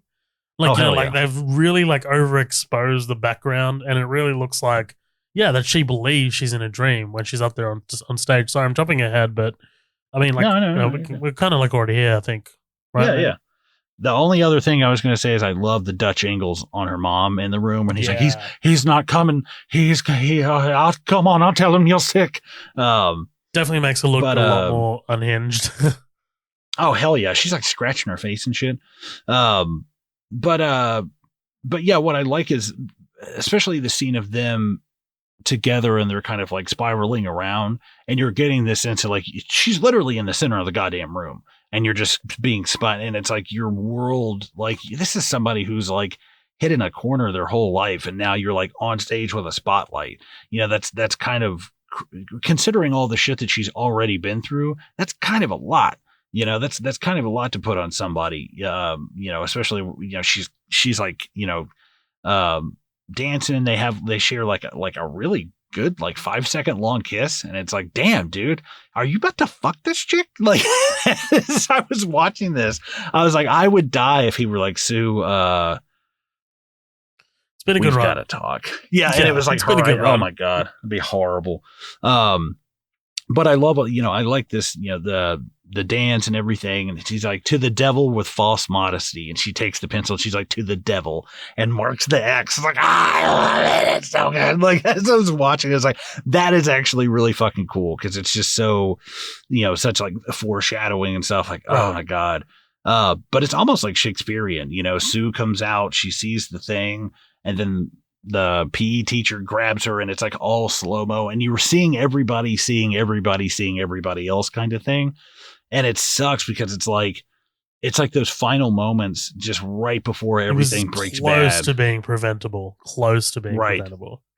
Yeah. It's like just watching it. And then also, I love the fact that you see Tommy and he's like, what the hell is that? Like, he's actually pissed off, and he's not just dumbfounded like everybody else, because everybody else just kind of like, and a couple of people start laughing, and then I think everybody starts laughing, and it's like, yeah. Look, the foresight also to know that Carrie was going to be standing right there it's a little like, a little much. I mean, like, yeah, Carrie and not Tommy, like, it's just yeah. I also think the amount of blood changes too. Like, if you watch it, dude, like the amount of blood that actually hits her, and like, because like when it lands on her, a lot of it bounces off her. Like, it kind of like hits her hair and stuff, and then like the next couple of shots is like she's like drenched in it. I'm like, the thing I love is like when the bucket hits, you can hear just all the just the blood, because the sound drops out, right? Like everything drops out. Yeah. The atom bomb, like the keys are in, they've been turned. The two guys hit the button at the same time. Like it's like launch code red, And when she that last time, she puts her hands up and she runs it to the top of her head, and then she looks down, and it's like, that's it. And it's like, eyes. It's the way she's got her eyes open for me. That'll keep me up at night. Dude, for me, the moment of this is like the only moment I can like really compare this to is almost like Magneto in X-Men and X-Men First Class at the gates, and the concentrate, like literally pulling the doors and stuff. That it's just this moment of like, just you push somebody to anger. Like, just rage. And there's something like, apparently they were trying some kind of TV show. And what they did at the end of the movie was like, Sue gives Carrie CPR and like saves her. And they end up taking her like out of state somewhere, and she ends up trying to find other people with like powers and stuff. And I was like, nah, man, that's kind of, it's like, that's X-Men basically, Yeah. I'll tell you what I also really like though. Not like barely anyone in the audience loves, right? I mean, like there are a few people, but like it's not as bad as she is in her head is making it out to be. Like, you know what I mean? Like, it's really not that bad. Like, she could just... A lot of people genuinely, you can see in the audience, feel bad for her. Like, there's a moment when the first laugh happens from... I can't remember her name, the girl with the pigtails. And she, like... Yeah, she looks like she's a fucking mechanic or something. I don't know what she's always got that shit she's wearing overalls and shit. But, like, she like, elbows the people next to her. Like, ha, ha, ha, get a load of this. And, like, the people next to her are like, are you fucking serious? This is a terrifying, horrible experience for her. I love that. That's a horrible thing. The thing that one of the shots that I really enjoy that kind of gets left out is, and it's very, very quick, is when the teacher comes up on stage and she's checking on, I think she's checking on Tommy. And then as she's checking on Tommy, she looks up at Carrie and you can see Carrie just like fucking raging. And it's the only time somebody in the crowd kind of acknowledges like, oh my God, you're doing this. And there's something so tragic and like poetic about the fact that it's the teacher, that it's like the one person that listened to you is the one person who's recognizing like, you are my death. Like you are, you are the reason I'm dying. The shot of her on stage and she's to the right of the frame and you just see all, and it's blood red and it's behind her back and you just see everybody scrambling. It's like, oh my God, that's fucking awesome. But once that firewall goes up, it's like, dude, this is that ignition. This is, dude, yeah. And this is where you go from like, okay, like you're, I'm trying to think of the right way to say it. I think that this is where you go from like a legend to like an icon. Like, dude, you are an iconic character now. Like you're as iconic as they fucking come. Just a white prom dress covered in blood and just that stare is like, dude, that's, who couldn't spot that out? But what I really wanted was like, to go back and like put like a smartphone in a theater and just record everybody watching this ending and watching them just flip shit when she just starts killing everybody. It's like the end game of its time. Right. Yeah. I'd love to see those people losing their fucking shit. But I don't want to go past her getting, this is the only, like the second time we've seen blood now. And the first time is when she gets her powers, and now she's kind of experiencing, she's got her period.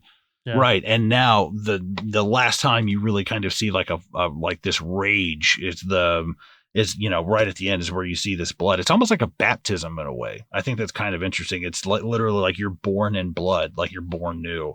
And I think that something about Carrie is that like, yeah, this was made in 1976, but like people have been writing albums about like the kind of person that Carrie is, like kind of like outcast, like My Chemical Romance, like very like I'm not okay, like kind of that outcast, like not a rebel, but somebody who's kind of like very almost like Tim Burton-y, people who were kind of like outcast, I guess. And I think that she kind of like falls into that thing. Like there's a song by a band called the Crash Test Dummies called That's literally what it's called. And the whole thing is a story about like there's a kid whose parents were super religious. There was another girl who had like birthmarks all over her body. There's another kid who his hair was like solid white from an accident. Like they all had these little weird like things. But that's what made me think it was just this kind of like outcast thing. But it's like, I think about like who was the original like outcast who gets revenge on everybody. And it's hard for my brain to like, who got revenge on all the popular kids but as being an outcast before Carrie? Like when did that become like the thing? Yeah. I was like, it's hard to think about that before Carrie. I couldn't really tell you. I'm sure there's something, but I can't, I'm sure there's some like Kurosawa movie or like some Sergio Leone kind of like cowboy western, where that's happened, right? Yeah, probably. And really Carrie kills everyone. She comes home, she kills her mom, and her mom stabs her. Before we do move on from the prom. I've been playing the same scene from the remake in the background, just kind of like watching it.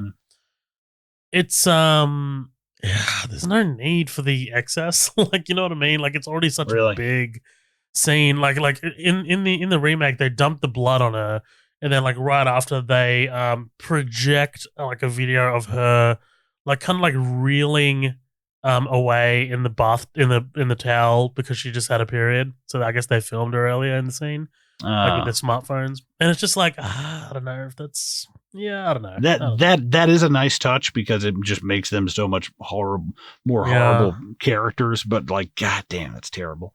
I just have a hard time looking at Chloe Grace Moretz and thinking like, yeah, you're like an outcast, right. I don't know. There's something that just doesn't connect there for me. But I mean, that's pretty much Carrie though. She comes home, her mom stabs her.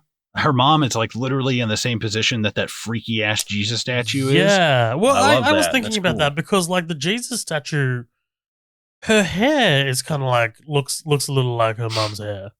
Like the Jesus statue's hair kind of like is like that matted, Oh, yeah, like and I yeah. was like, I wonder if there was a part of Carrie like who was being locked in this cupboard and kind of like thinking about this. You know what I mean? Kind of like Right. because Subconsciously.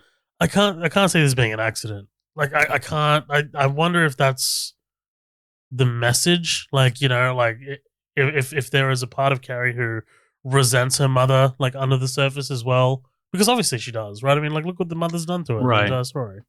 It's interesting. Like the character it makes me think of is in 11/22/63. There's a character named Frank Dunning. Did you watch the Hulu Yeah, show? is that Josh Duhamel's character? No, kind of. The Frank Dunning is I did watch the. it. I loved it. It was great. Oh well, Great yeah, series. yeah. That is Frank Dunning. His son is Harry. Harry's the one who's the janitor at the school in Yeah, 11/22/63. And yep. that's what it makes me think of, because in the TV show, he's like, I saved you. I stopped your dad. And he was like, but he was my dad. And it's like, oh, God. And it really just kind of makes you like, if you haven't read 11/22/63, dude, I know it's 900 pages long. You know what? That's not That literal. It's like fucking out of all the great. books, out of all of his books, that might be the one that I'm most inclined to read. I just love the alternate history and I love the Mhm. JFK Dude, conspiracies. Yeah. it's so good, and it does get kind of like supernaturally, blah blah blah. But there's so much good shit in 11/22/63. The Hulu show's not bad, but it's not. I don't think it's as good as the book. The book is like addictive. It's the definition of like a page turner. I love that one. Um, she ends up crushing the house in on them. I like that was pretty fucking cool. It's kind of like wrapping everything up with a bow. It's like, we'll just bury this house, that's no big deal. And Once she's dead, really we get this dream with Sue. Dude, and then that's pretty much it. I'm sorry, I've just had the scene, the remake scene in the background. She's fucking levitating and shit. Like, come on, man. I don't like and I swear to God, you know what fucked that up was spandex. Spandex and superheroes fucked that up. I'm telling you that somebody watched this and were like, dude, it'd be cool. Have you guys seen Chronicle? Like, fuck off. Like, no, and I'm sure but the thing is, that movie is not good from what I've heard, but I gotta say, Carrie is not like a perfect movie to me. I gotta say, I think maybe 93% on Rotten Tomatoes is a little high. Pretty high. It's a little high. But that's 7.4 on IMDb. I'd give it I'd probably give it about a 7.5. Yeah, I think a solid 8.5 for me, because it's like, dude, this is so. I mean, like, we're about to do Searching. Searching has 92% on Rotten Tomatoes. That's crazy. Well, and I'm not saying that you gotta remember the way Rotten Tomatoes works. So it's all positive and negative. Like, there's no the way they rate the way they rate it is like fresh or rotten, right? It's like 50%, 50%. So right, if 93% of critics like it, then it's going to be 93%. Like, if 7% don't like it, that's what it's going to be. It's not like, this is a 9.3 out of 10. That's not what it is. It's more of a right. It's kind of like one consensus. Or the other. Yeah. But yeah, what did you think about that ending? Her arm coming up and grabbing her, and then bam, bam, bam, bam, bam, bam, bam, bam. But again, it might just be because I've been so jaded by horror franchises like Scream, Scream and Friday the 13th. No, not so much Scream, which ends with a cliffhanger. Like, I think it's more Friday the 13th or Nightmare on Elm Street that always ends in these kind of like, but they're not dead. Like, they'll be back in the next installment. Like, that whole thing. I appreciate in 1976 that this was a fairly original concept. I don't know. It seems a little cheap to me. Like, Yeah, no, I get that. And I think that, you got to give credit where credit is due. And I don't love Carrie, but for all the stuff that it influenced, especially, I mean, come on. And the fact that it launched the career of probably my favorite writer of all time.